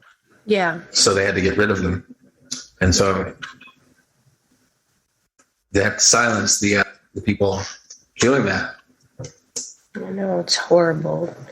And it's horrible and really sad and everything. But the only positive thing, I guess, out of it is, like you said, they're doing this because they literally need to. Like, this really is game over. I mean, I don't know what's going to happen on this planet after our lifetime, but I feel like in terms of humanity's, I just feel like whatever is going on here, we're not going to be the same as we are now. Like, we're going to be a different version of ourselves, like evolved. I don't know what that means yet, but in my mind, I imagine, like, I don't know. I imagine us like where we can be in our physical form and we can present ourselves like this if we want to, like, experience the desires of the flesh. We can have the best of both worlds. We no longer have to choose between the physical and the etheric, like where we're either in spirit form or physical form. We can be this and be like, oh, I want to have some grapes today, or I want to get a little naughty or whatever. Or if we want, we can fly, we can teleport, we can build with our mind. Like, have you seen the movie Lucy? Yeah. Okay, exactly. So kind of like, yeah, exactly like that, right? In the very end, when she's at her 100%. But then I was saying to my husband too, when she got to the 100% and she started at the very end, when she's like fast forwarding time and sort of rewinding time all the way back to the beginning, I'm like, man, I'd be bored after a couple hours if I had that kind of power, because I would instantly watch like everything that happened in history, download it all, then I'd be like, okay, now what? The search is kind of fun too. And I guess that's maybe why we don't know everything and have everything all at once, because we would just, what would be the point of it if we did? I love kind of the journey. But yeah, I imagine us with like infinite powers. So no wonder why they're fucking afraid of us. Can you imagine if you and I or any human being on the planet suddenly had the ability to teleport? What a national security threat that is. You just show up at the Bilderberg meeting. You're like, hey guys, like, I'm here, bitches. And like bullets just fly through you, or you're like Keanu Reeves in the Matrix. Like, they can't let this shit happen. But people don't realize that we actually have that, like, it's possible. Like, we can get there. Let's just think about that. You know, what happens when let's say we form our own intelligence agency, and all that we really lack is the organization and the resources to make that happen, to tap into these abilities, if you will, and have our own Delta Force go in and say, stand down. Or else. Because why? Because Omniversal decree of you can't do this shit here, because you're interfering with people's free will. And big time. This sphere, you can't do that here. You can't go out there. We can create them a nice little dark place with, like, they can just go somewhere. I don't know. We'll create them some little prison planet of their own that actually is a prison planet, and they can all just like kill each other, fight each other for fun all day. Like, I don't know. I have an interesting question here. It's a good question for me to ask you in particular, and that is, you said take them to an actual prison planet, implying that this one, even though we refer to it as a prison planet all the time, it's not actually a prison planet. That's like the overlay. Can you tell me more about your thoughts on that? Just the fact that they kind of trained us all in our little circles of woke, I hate that term, to refer to this place as a prison planet, because the whole planet is like this big prison, but it's not actually, because like trees grow and there's the rain falls and the sun shines, and it's just I'd love to expand on this. So I don't have like the answer. I mean, I don't know for sure what happened in our ancient history and ancient past, like in terms of humanity's what happened. But I think what I imagine when I close my eyes and I try to imagine what it was like a long time ago, like ancient Atlantean times, I think there was a time on Earth when the future you and I were just talking about, like us being able to teleport and being our actual 100% potential. I feel like we were already, I just got goosebumps. Yeah. I feel like we were already like that at some point here. Chills. I know, right? Like, don't you love that? We don't even have to wonder. We're like, oh, it is the truth. Okay, cool. So thank you. It reminds me of Please Don't Lose Your Point. There is a song at the end of the first album, Full Disclosure, and it's titled The Story of Our Former Glory. Anyway, so you go look at it later. Continue on with. So I 100% think that we were at some point of that caliber. Like in terms of vibration, I think humans were very almost non-physical, almost more spiritual beings where we could maybe morph into a physical form, but like we spent a lot of our times more. We probably we'd show up as like a ghost today, I think. It's like to our physical eyes, if we saw our past selves, it would be like what we think was a spirit or some kind of astral or etheric being. But we could like teleport, we could travel space and time, which is why I think we have the dreams that we do now and the visualizations and the memories and the downloads, because we're tapping into that ancient version of ourselves that used to actually do those things, that used to actually fucking close their eyes and then just teleport to their side of the universe by just thinking about it. And I don't know what happened, but somewhere along the line in our paradise of a planet, like on this like paradise of a living library of like every life form from the insects, because I don't think that's common in the universe. I think that is one thing that is quite unique about Earth. Again, I don't know, but in terms of the diversity of the life forms in the ecosystem, it seems like whoever designed this place, like it was designed with intention. And so I'm getting major chills, like actual goosebumps popping up right now because of all of what you just said. Is now we never talked like this before. We had that brief meeting before and everything. The time wasn't right, but in my own personal understanding, we'll just leave it at that. And my own personal beliefs are so much in line with what you just said that I term it as what is this planet? It's this living library of life where all of these life forms throughout the omniverse was brought here to preserve it. yes. As a memory, so that this soul from this whatever and this one can meet back up and have like a family reunion. And that's why on this planet there's so many different life forms that we're still finding new ones, and we literally can't name them all. We can calculate how far it is to the black hole at the center of galaxy, whatever, 83 billion light years away, or however. We can do all that through our computers and telescopes, but we can't figure out how many different life forms we have here, because then we find a new species. And so the diversity of that life is all of those different soul aspects throughout the omniverse incarnated here into some physical form, whether it's a tree or a bird or a person. And then it leads me into thinking, what are us humans here? You know, the tree is here to be the tree, the dog is here to be the dog. Why are the humans? And I think it goes so far as to say that we just come back here to be the protectors of that, librarians, if you will. And we've got the guardians. We've gotten lost along the way. Yeah, we're infiltrated and like taken over by some exactly, because what we have here on this non-prison planet is so precious that they're putting all of this effort into it throughout the eons to try to take it. But in order to take it, they have to get rid of us first. Humanity. And, you know, I can hear it. I can hear the trees and just nature and everything crying out saying, please, humans, please do your job. We keep you breathing. Please do your job so that we can keep everything else alive here, because what's going on here is much more important than your TVs and this and that tell you. It's so very ancient. It's this living library of life. And just all of what you said is like directly in line with the understanding I've come to. That's why I formed the website, the company, and all of this and that is just to disseminate that ancient wisdom that we need to return to our former glory. We need to remember that story, because I believe that it's not something necessary that you need to, that doctrine that you need to write out and teach to people. It's something that we all have encoded in us, that memory. And what we need is for people like you and I to come together to say, hey, let's talk about this and that. Is this a prison planet? No, actually, this is. So you need to hear it. Again, you need to hear the story again, and then it reawakens that memory within you. And then all of a sudden, like when you cut your finger, you don't have to will your finger to heal itself. It's just naturally going to heal itself. And that's kind of how I see humanity healing itself, whatever it is that went on. You bring back the correct informational sets, and then the DNA can restructure itself collectively across the globe to where we return to what we actually are, which is so far away from being a prison planet that it's kind of comical that they inserted that into the lexicon, if you will. It feels like that, I think, for us sometimes, because we know we're like these divine beings, and we do feel in many ways like trapped. Like we just know deep down we're so capable of so much more, and that there's so much more meaning to life, yet we're fed this version of reality that we know in our souls is wrong. So in a way, yeah, it kind of feels like a prison, but all of that is by design, by a harmful design. And again, I don't know how and when and like how this started, how we went from being these like ancient, and we see evidence, archaeological evidence, that the planet at one time in our ancient history, possibly billions of years ago now, there was like bolts and nuts and stuff found that are carbon dating back to billions of years. Like we just don't know how long our history goes at this point, or how many.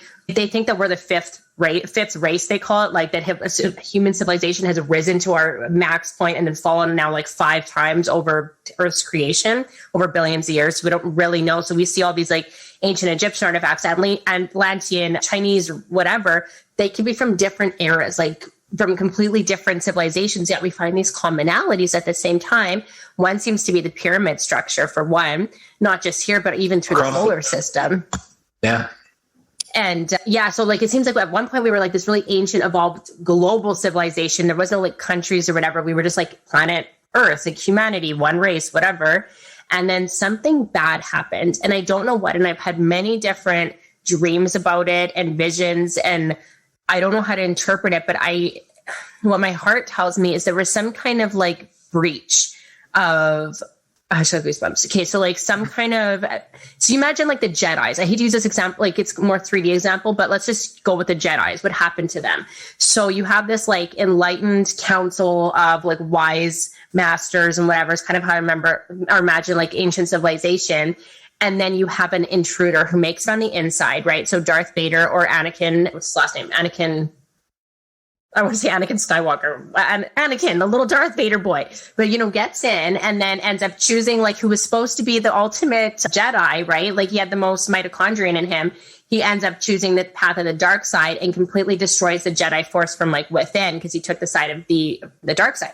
And I think something like that happened to us in our ancient times, where like some kind of bad energy was brought here somehow from somewhere. I feel like some kind of dark ritual type magic thing happened that opened some kind of hole in a dimension or space time, like something that we couldn't anticipate. Even the wisest elders just never saw it coming. Mm-hmm. And then boom, when they finally realized what was happening, it was just too late. And I feel like it was also like mechanic in nature, because I feel like the ancient masters of this time, they fought with energy, so they could fight. Have you ever watched Airbender, Avatar: The Last Airbender? Yes, I have. Okay. So like back then, how they used to fight with like the elements, I think that humans were like that at one point, where we could actually like lift up rocks and like fight with the air and the water. So imagine humans being like that, but now suddenly having these like giant like UFOs coming in, these metallic things shooting us with guns and lasers. Like as much as we could like try to use the elements and the energy, we wouldn't stand a chance against that type of technology. And I think that's how we were wiped out, or how like our ancient civilization may have been wiped out. And this is just a theory. I have no idea.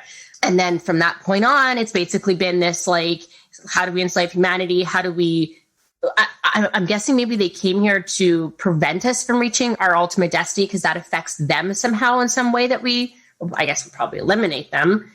But yeah, I don't know. I'm rambling. I'm going to pause for a moment.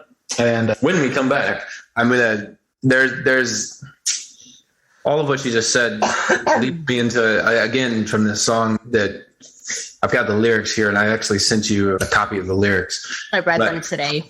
But it says, if you hear it, don't get near it. Full submission, this tactician's automatic tongue dispensing rapes defenses. Did I mention my exposition is one dimension away from alien transmission? So if you hear it, don't get near it. This ignition switch is so legit. I'll never quit. And this is the part. When this war is finally over and all this evil stops, I'll have to make sure that Watiko is not forgot. So tell the demons in the box that I'm back, and I'll keep it locked. So the demons in the box and Watiko. So what happened, this and that. Scales like this, I find it troubling. How can I describe one branch when there are other limbs? Fleeing singularities while they're doubling. Coming out the face of multiverse right in front of him. Nowhere to hide, the vast smothers him. A gram's number of gigaparsecs to the upper rim. Hyper realms absent temporal cause. Every unique cosmic set with different physical laws. Plus every species capable of computation probably has supercomputer run simulations. With a population trying to explain it with its own Dr. Gates and its own language. Dirty windshields hinder our comprehension while tracking our attractors aiming for ascension. Right? Your lyrics, you said the word like Wakita. What was that word? The word was Watiko. Watika. Wetiko. There's a book called Dispelling Watiko by a guy named Paul Levy, I think it is. Okay. And I read this book, and what it's describing is this psychic parasite that infects the minds of men and turns them into this greed-filled monster, basically, that just constantly needs to consume more and more psychic fuel or consciousness, if you will. And its main characteristic is that it does not want you to know that it's there. It's its own thing. It's indigenous cultures around the world all have their own legend of this thing. It's just you'd have to read the book to really get. What's it called again? Dispelling Watiko. I've never heard of that. I'm super intrigued now. Have you ever had experiences? Sorry, go ahead. No. It's something that I'll send you a link to it so that you can find it and look into it yourself. But I read this book, and as I was reading this book, it's kind of like this memory came back to me of there being long ago these intruders, if you will, that came from, and I'm just going to use some creative language here to kind of get across my point. We have this omniverse, but imagine that there's another omniverse out there, and there's these actual like malevolent demons, if you will, these creatures, and they just consume their entire omniverse, if you will, and they somehow ate away through into our omniverse. And when they came through, these omniversal guardian forces couldn't get rid of them because there's nowhere to get rid of them to what's outside the omniverse. I don't know. So they had to contain it to stop it from consuming this one as well, like a black hole, if you will. But so into this box, these demons went, and best way to contain them would be to place this box somewhere where it would be. We could transmute them maybe into something else. Like maybe we could essentially invert their energy, like because energy can be created or destroyed. But like, don't you have this feeling that there's almost like two types of beings out there? Two types of like beings. Like there's like light beings, like humans, and animals and nature and all of that, that if you look at the auric field or the energy field, it's a white light. Like we're all made of this white light thing, and we feed off of that energy. But there's like this inverse. There's this opposing energy that's supposed to be the dark. The upside down, like mentioned in upside down, literally the upside down. And I've experienced these entities. That's what I was going to ask you, if you've ever encountered shadow beings or like actual dark entities that try to suck your soul out. It sounds like a stupid analogy, but the best one I have is the scene off Harry Potter with the Dementors, when it's like trying to suck his soul and it's eating his light. It's actually eating it like a freaking black hole. And somehow these fucking light suckers got here that like feed off of our life force energy, and they're not from here. I don't know how they got in, but they're definitely an intruder species or force or whatever. But maybe there's a way to like invert them, like the way a black hole, from what I understand, consumes that light, but then like shoots it out in like another form somewhere else or something like that. Maybe that's, I don't know how we do this exactly with them. So like, but maybe we transmute it somehow, invert it back to the lights. Like, is that even a thing? I'm not sure, but I do know that containing it is in this storyline in my head that I reference in my music several times when I say the demons in the box. There's this box that we contain the actual source of these black hole entities, if you will, these invaders, to stop them from just absolutely destroying everything, because we couldn't destroy them. There wasn't anything really to fight. But no, through the medium of this psychic parasite, this Watiko that I'm referencing, they still are able to influence the psychic field from within this containment. And then it goes into the machine, the CERN, and all of this and that, and then ripping open holes. What that is through this psychic parasite, from them using it as mouthpiece from the inside of their containment to influence us who have the power to either open the box or keep it closed, to build a machine capable of opening said box. We talked about this time period and why we're here and this and that. And I wrote these lyrics. My soul is so old that it would scare you if I told you what I remember. Divine embers now behold, it is written in the stars. We are warriors at heart, reincarnated beings, yet we came here from afar to protect this planet at all costs from the demons in the box. But take a look at just what we have lost. We used to all be amazed by the life that we had saved. Instead of rotting in a grave, we just decided that we'd stay, whether in the form of a tree or human being. Anyways, but those days are long gone, and now Wetiko grows on, ever present. This peasant still spawns in our mind. It just blinds and keeps us in the slime. If I could just remind you, then we'd all be fine. But this clever parasite obscures your sight. So in this fight, there's no light, and it's not right, but there's time. Because the devil hasn't won. I am back. He is done. Now just listen to my raps, because I insist this is fun. When our tribe comes together, there's no storm we can't weather. You don't have to believe me, but I wrote you this letter. So that's just my creative fictional tale, if you will, of a storyline of what it is that happened in our galactic history, I guess you'd say, to cause us to forget our former glory. That's that song. That's lyrics from that song that I mentioned earlier. And Wetiko is their ability to, it's the medium through which they still affect the world and kind of conscript us all into their service, but we don't even know that they exist inside of this box, metaphorically, or what Wetiko is. So this guy writes this book, Dispelling Wetiko, and it all just kind of comes back, flash memory download for me. And of course, it's not in English, this communication, so it's kind of difficult to translate other than through using metaphors and allegory. Yeah. But I know that I can tell from what you've already said that you have some sense of what I'm talking about here, using the Dementors as a good example.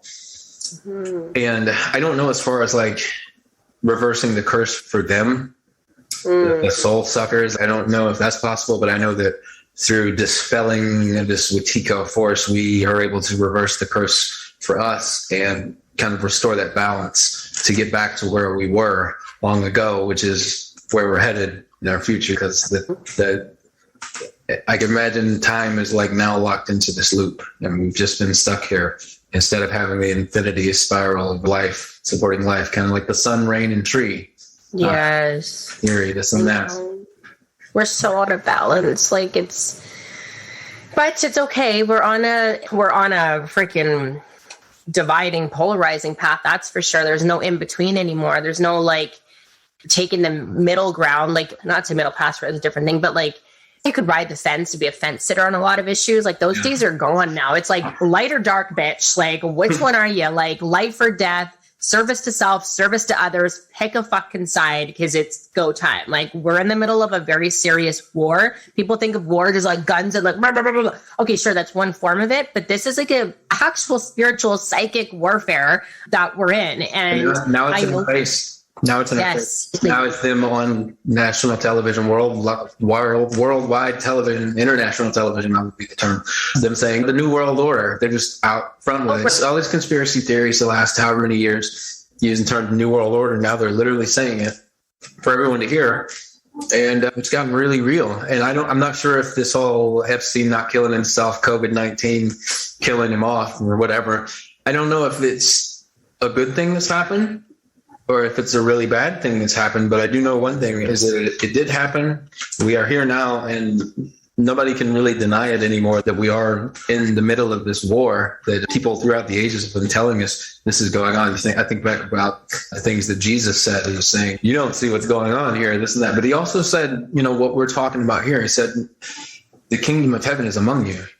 You just can't see it. Basically, that's what he was saying. He's saying it's all around you. It's right here. You're here. I'm in here. He's saying it's all around you. You're blind to it. But now, worldwide, it's like everybody has to choose. Are you gonna lay down and die, or are you gonna be what you're here to be? Are you going to keep lying to yourself, pretending this and that? Because life's never going back to normal, because there was nothing normal about it in the first place. And I don't know, do you think it's a good thing, all what's happened, that we've reached this tipping point, so to speak? It's hard to say, like you said, because it you can look at it so many different ways, right? Like you look at the state of things right now, like in my job, for example, it's mandatory mask day. We got to wear masks all day. I got to enforce those policies. Like it's soul sucking. Like it kills me to have to do this. But at the same time, I'm also seeing so many people wake up as a result of the extremeness and the craziness and the insanity of it all. It almost took that to open people's eyes to things. Like I know, like when my husband and I first met, I would wear that badge conspiracy theorist proudly. And he was skeptical about so many of these things. But now even he's more about prepping now and getting to go off grid than I am. I thought I was a prepper. And he's like, hey, we got to go through our list of what do we need next to buy for prepping. And the practical application of it all, because that's how serious it is to him. My boss, and not to veer, I'm going to hear more of where you were going with that, but I just wanted to add in that my boss, I've worked with him for 12 years now. He's never been conspiracy minded or anything. He's the type of person that watches football all the time and is oblivious to anything going on and doesn't really have an opinion about any of that other than shut up, the game's on. And all of this COVID stuff comes around and he just refuses to wear a mask. And then he actually got COVID recently, and his dad called him, so you going to get vaccinated now? He's like, fuck no, I'm not getting vaccinated. What are you talking about, this and that? And he actually gave it to me, and I got a very mild symptoms, 2 or 3 days, and it was gone. Yep. But he actually got really sick.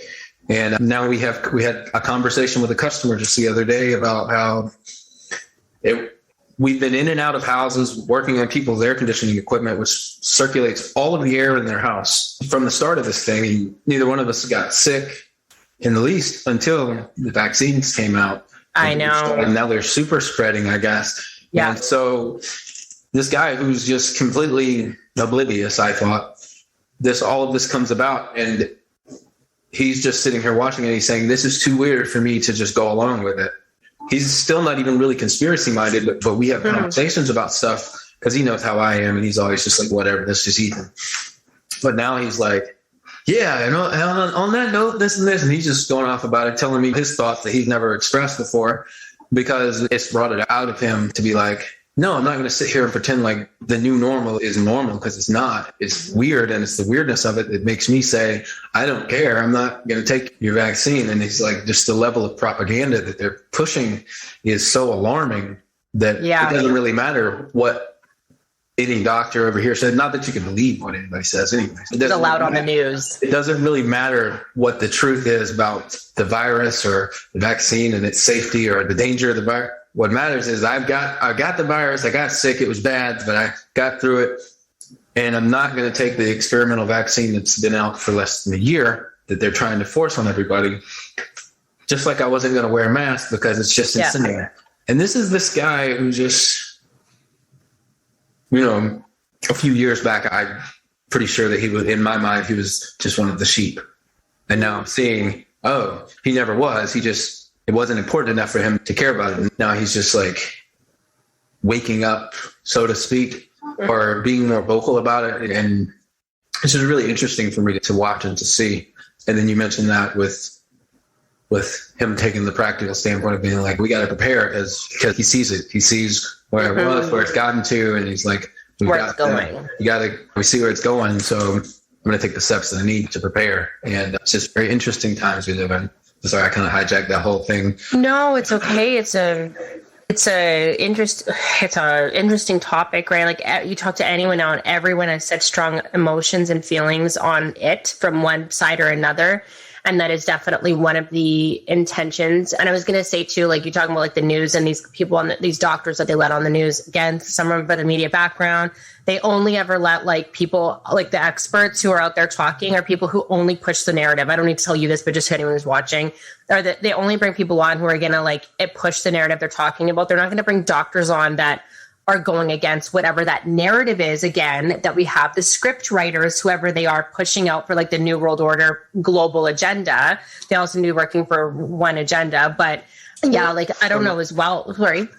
I was just going to remind everybody, these script writers, nobody knows who they are, even Ashley here saying, she sit around talking with people saying, hey, who's writing these scripts? We know that they're writing the scripts. You've seen the evidence. We don't know. We just don't. So I just wanted to throw that in there. Yeah. Yeah, it's. I mean, my guess is it's like it's probably a combination of a multitude of like intelligence agencies. You probably have like MI6, the CIA, CSIS in Canada. Who knows? It's probably or it could be a secret thing that we don't even know about altogether. I mean, it's just we could speculate all day. But quantum supercomputer typed it up and said, "Give this to the people." Yeah, I'm not even passing all the simulations. We ran all the simulations, right? So it would work, and this. Yeah, this is the narrative. Say it with this and emphasize this term. Like how do they even translate that? It's in their script writing, like, because the way that they say the things on every station, it's all the same. The way. And do you notice how they all talk like this in the same voice? So today we're going to look at they literally talk like a bunch of robots. It's freaky. They don't have natural human, I'm like, are these, we're going to talk about, we want to go to reptilians. We don't want to lose our audience. Seriously, I'm like, what? I watch those videos of people supposedly shape-shifting, and I'm sure some of it's editing and glitches and things like that happen.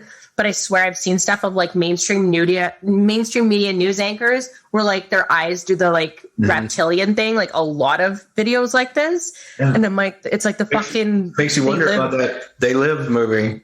I know, it freaks me out. And then I always think, my mind always says, why was They Live even a movie? Who had this idea to film this and all this and that? And why was that a thing? The Matrix and just Terminator and just all this stuff. Why did these stories exist? And I think it's because these stories exist. Some part of our inner knowing, that higher self, if you will, is trying to communicate across throughout the collective and say, hey, here's the real reality. Here's what's behind the veil. Here's what's beneath the surface, if you will. But they present it to us in this fictional narrative. And then our minds say, oh, okay, I can watch this on TV and think it's good and connect with it or whatever. But as far as real life, no, of course, space lizards don't control the globe. But, who's the scriptwriter? Yeah. And what kind of quantum fuckery do they have going on? I'm inquisitive. I want to know all of the little tiny details, but the main thing that I want to know is how best to communicate to as many people as possible and say, there's something outside of our realm of knowledge that's controlling everything. We're a part of some alien ant farm, and we're the ants. It's very obvious that there's too much evidence proving that's the case to really refute or deny it. But that's so anti-narrative that the only way I could get that information out would be through forming my own media company or something. So someone that's what do you know? A journalist and business company. Yeah. So here we are. It's the 20th anniversary of the 9/11 thing. And I mentioned earlier, I mentioned it very briefly. That was when they opened up some kind of a dark portal to kind of usher all of this stuff in. Something very dark, black magic ritual type thing. And it's been with us this whole time. And I feel like right now you and I are kind of in the quantum realms, kind of breaking that illusion, dispelling that distortion, if you will, to kind of just bring clarity to it throughout the collective. So thank you so much for doing this and being here with me. And it's an honor. Thank you for having me. It's really an honor to have you here. I've got this whole article here. I saved it all in my Evernote. The tree lore of the ash tree and the oak tree and this and that, and the laurel tree. The title of the Order of Bards and Druids. And it's just this very deep magic that you got going on. And it reminds me of just what that tree said to me that day. However weird it sound to anybody. It doesn't sound weird to me at all. I know, but to anybody else listening. I know, to the normies. The tree was just basically saying, and the thing about this particular tree, I called it two trees because it was a tree that grew into two. And it was saying, I was sitting there noticing, wow, there's this tree and it's grown into two trees. And it's the last tree here in the yard because we cut down the rest so we could plant a house. And then there's the forest out here and it's only a little double tree here. And it's just like, yeah, and as a seed, I said, I'm going to grow into two trees because I cut down too many. I got to do my job.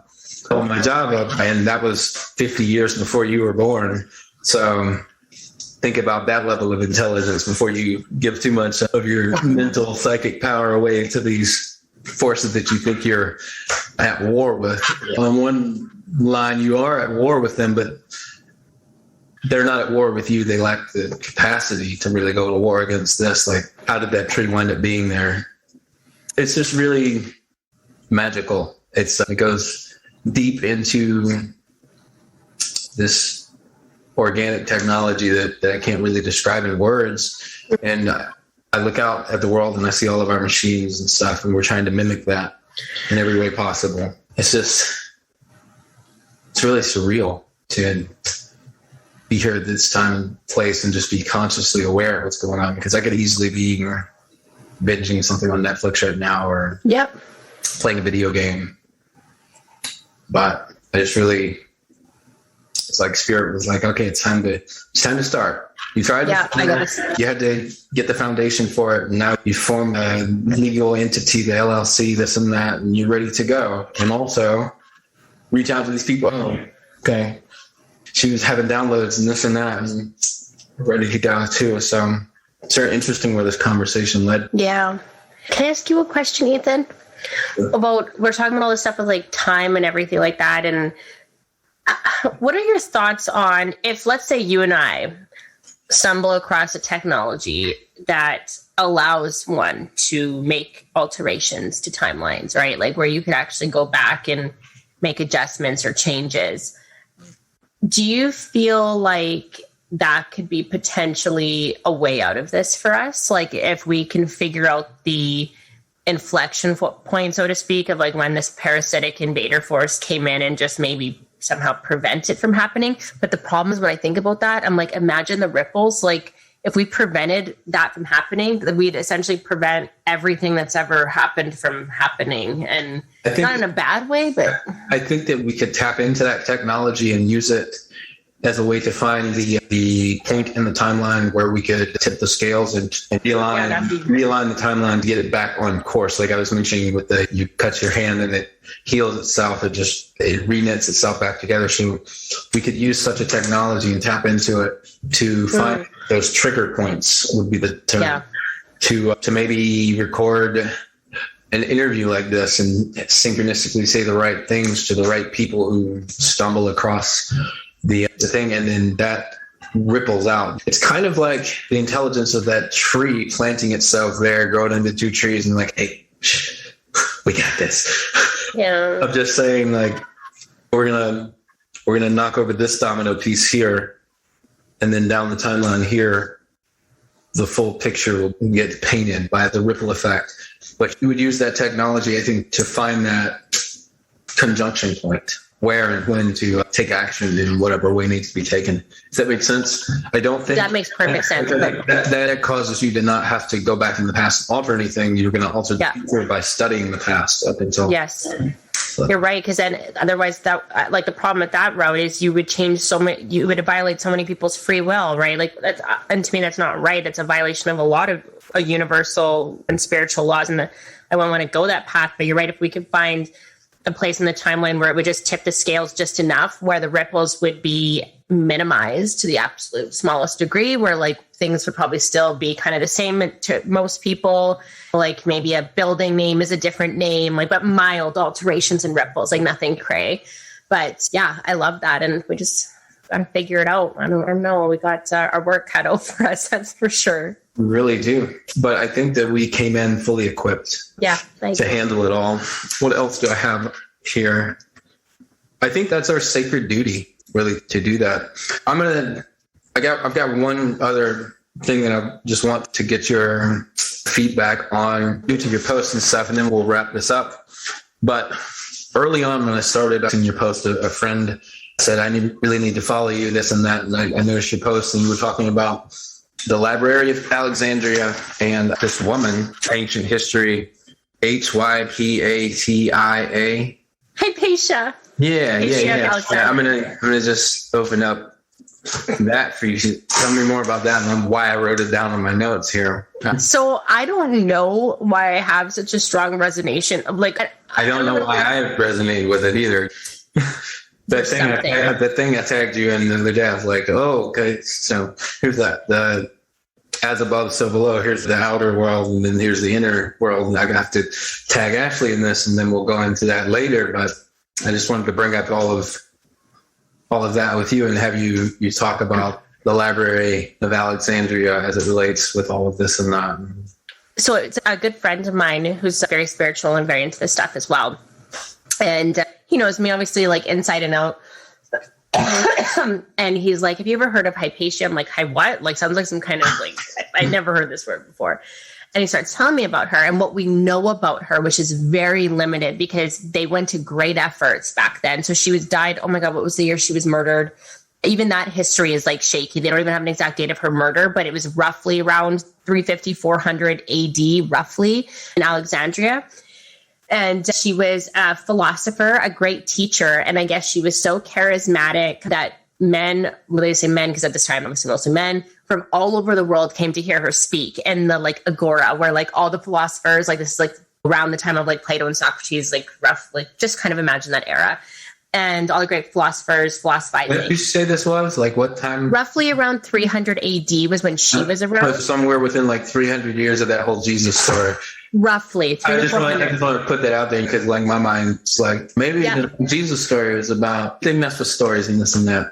100%. I have this idea in my head of this like female Jesus. Anyways, continue. Right? Yeah, I just wanted to you and me both. You and me both, man.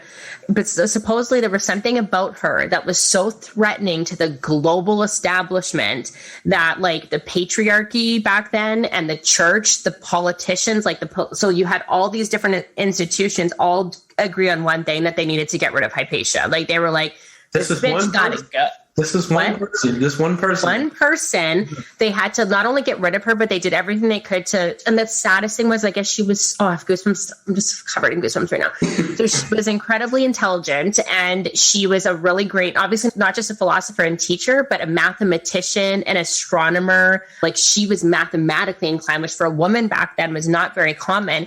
And even her being a teacher in the Agora was like a lot of men didn't like it because women weren't supposed to be teachers back then, but they were like, it's fucking Hypatia, man. Like, what are we going to do? She's better than all of us. Like she teaches us. Like, she was like, she was a great, amazing teacher. But obviously so many men in like, you have, and a lot of men in the church and in the government were like in love with her. Like not only just in love, but like just respected her and would do anything to like listen to her talk or whatever. But you had this divide. I know, right? You had this divide where it was like half the men in power were like admired her and thought she was the best. And the other half were like extremely threatened by her because they saw how influential she was and how much she kind of controlled all levels of like, but she was just very influential in all forms of power. And so they wanted to get rid of her. And so what they started to do is it was kind of during the round, like kind of the Inquisition type tactics where they were trying to force everyone to convert to Christianity.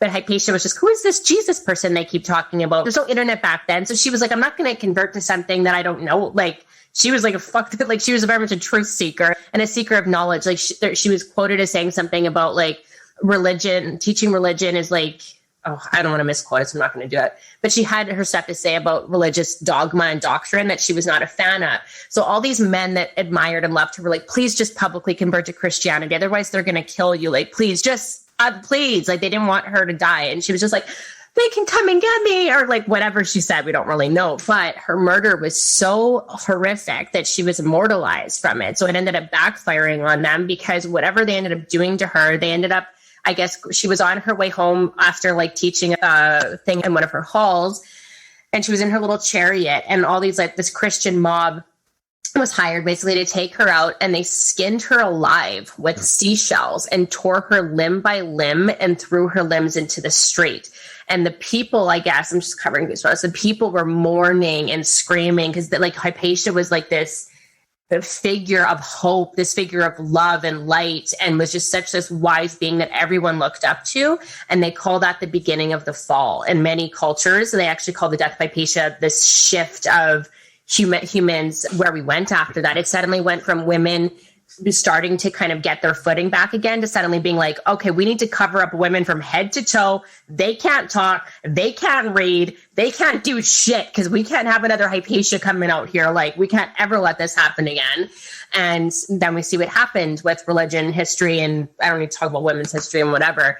but we just see that suppression like loud and clear. And I don't know what, but my intuition and gut tells me more than anything that these secret societies, the origin of many of them was like pure, like even like the Illuminati, like you have like Leonardo da Vinci was part of the Illuminati, right? Like it started off as like this group of philosophers that had to go underground around the time of Hypatia's murder and form their own secret societies because they still wanted to talk about all this stuff, but they couldn't because like organized religion was coming in and completely lighting out this whole philosophizing that was done. That it was essentially considered heresy and blasphemy, and they weren't allowed to talk about this. So started forming these secret societies and everything. And I have this strong feeling that Hypatia was not just like a philosopher and a scholar, but I feel like she was like a leader of some kind of mystery school, like the leader of like some kind of alchemist, where she was not just teaching like normal, like reading from a book. I feel like she was teaching about how to manipulate energy fields, how to like communicate telepathically. Like she was talking about stuff that was so taboo back then that they were just, because why else would they be that terrified of one woman? I was just going to say that. Why else would they? It's not just it's obviously not just the stuff she was saying at the lecture hall. There was obviously she had more. But why was Voldemort going after Harry Potter? Just because of vendetta, or because he had more power than he had the power to? So yeah, I just her story really spoke to me and inspired me, and I learned about this story through you, by the way, in your post. So I had never heard of her either. Well, she's not a common character, and even the movie, like I don't know, have you watched The Agora? No. I recommend. So that's the only. It stars Rachel Weisz. Keep in mind, of course, this is going to be a Hollywood, very sanitized version of what happened to her, but nonetheless, it's a movie about her. The only kind of public information about her, and then we don't really know much because they destroyed every book and everything she ever wrote. And I guess she had tons of books, but she was like this huge protector of the libraries of Alexandria as well. Like it was like her, like don't fuck around with Hypatia's scrolls. I guess we got chills in the context of what we're talking about, the earth and the library of life with humans. We're the librarians, and now this. Yeah, I know. Is there anything else you wanted to go into, or do you want to call it a night soon? Yeah, we can call it a night there. I really wanted to make sure that I got you to speak on that at the end here. I appreciate it. Thank you. Because let's see, what else do I have written here? Life is the game, but justice is her name. My triggers, like you know what words to say. And so I said that not only to trigger that with you, but also with whoever finds this video, because it's going to trigger them in the same way. Thank you so much for doing this. I'm sure that we'll be in contact as we move forward. Can I talk about that for a moment, what you just said? Please do. Yeah, so sorry about justice and stuff. Like, I don't know what my purpose here is fully yet. I'm still trying to figure all that out. But all I know is it has to do with preserving life and protecting life at all costs and justice. Like something about justice needs to be restored, and not like police go in prison type justice, but where wrongs are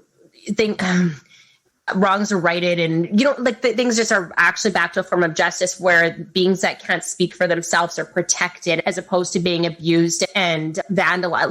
Like look at our world. We talk about nature and everything right now. Look at the beings that are the most victimized. It's the children, it's the trees, it's the water, it's the beings that I feel like in a world of justice, it's the exact opposite. Those are the most protected, the most valued, the most sacred beings. If justice existed here, that's how it would be. And somehow they flipped the script on us. And I'm sure that's how it was when we were first invaded. I'm sure that's exactly how it was. They're like, we're going to do the opposite. Let's take all those sacred high things. Imagine the movie Avatar, that tree. Remember that holy tree? I get those analogies. Every time I watch that movie, I was like, I feel like that's exactly what happened here, is it was like that on this planet in some way. And they saw how sacred nature was and powerful. And they just chopped it all down because there was something about it. And those giant trees, I don't know if you saw those theories that they think mountains, there are certain mountaintops right now that seismic, I don't know what they're called, but things that look under the ground, they're seeing these root systems. Yeah. And then the rings on these mountaintops now that are showing that they're not just mountains, these were trees at some point, trees that would have went up to the clouds.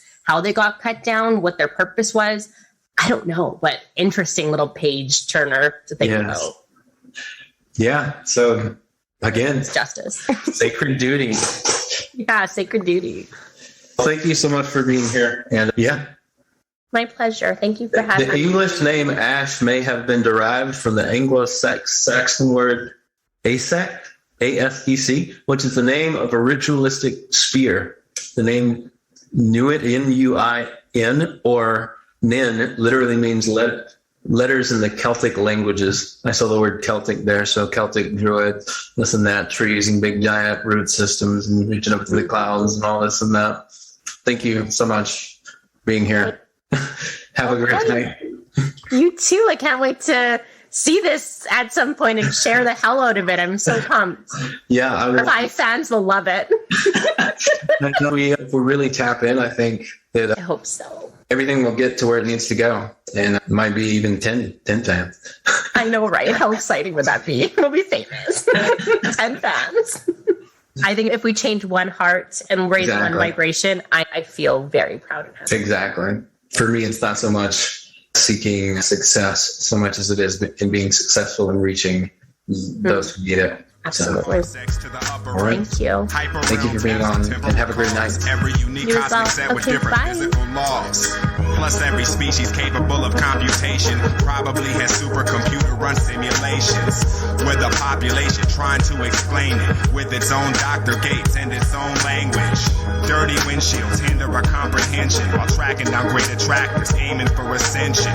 From here, the multiverses look like sheets of paper in a library of books near the speed of lasers. Xenostructures that are even greater, built from every fundamental thing in nature.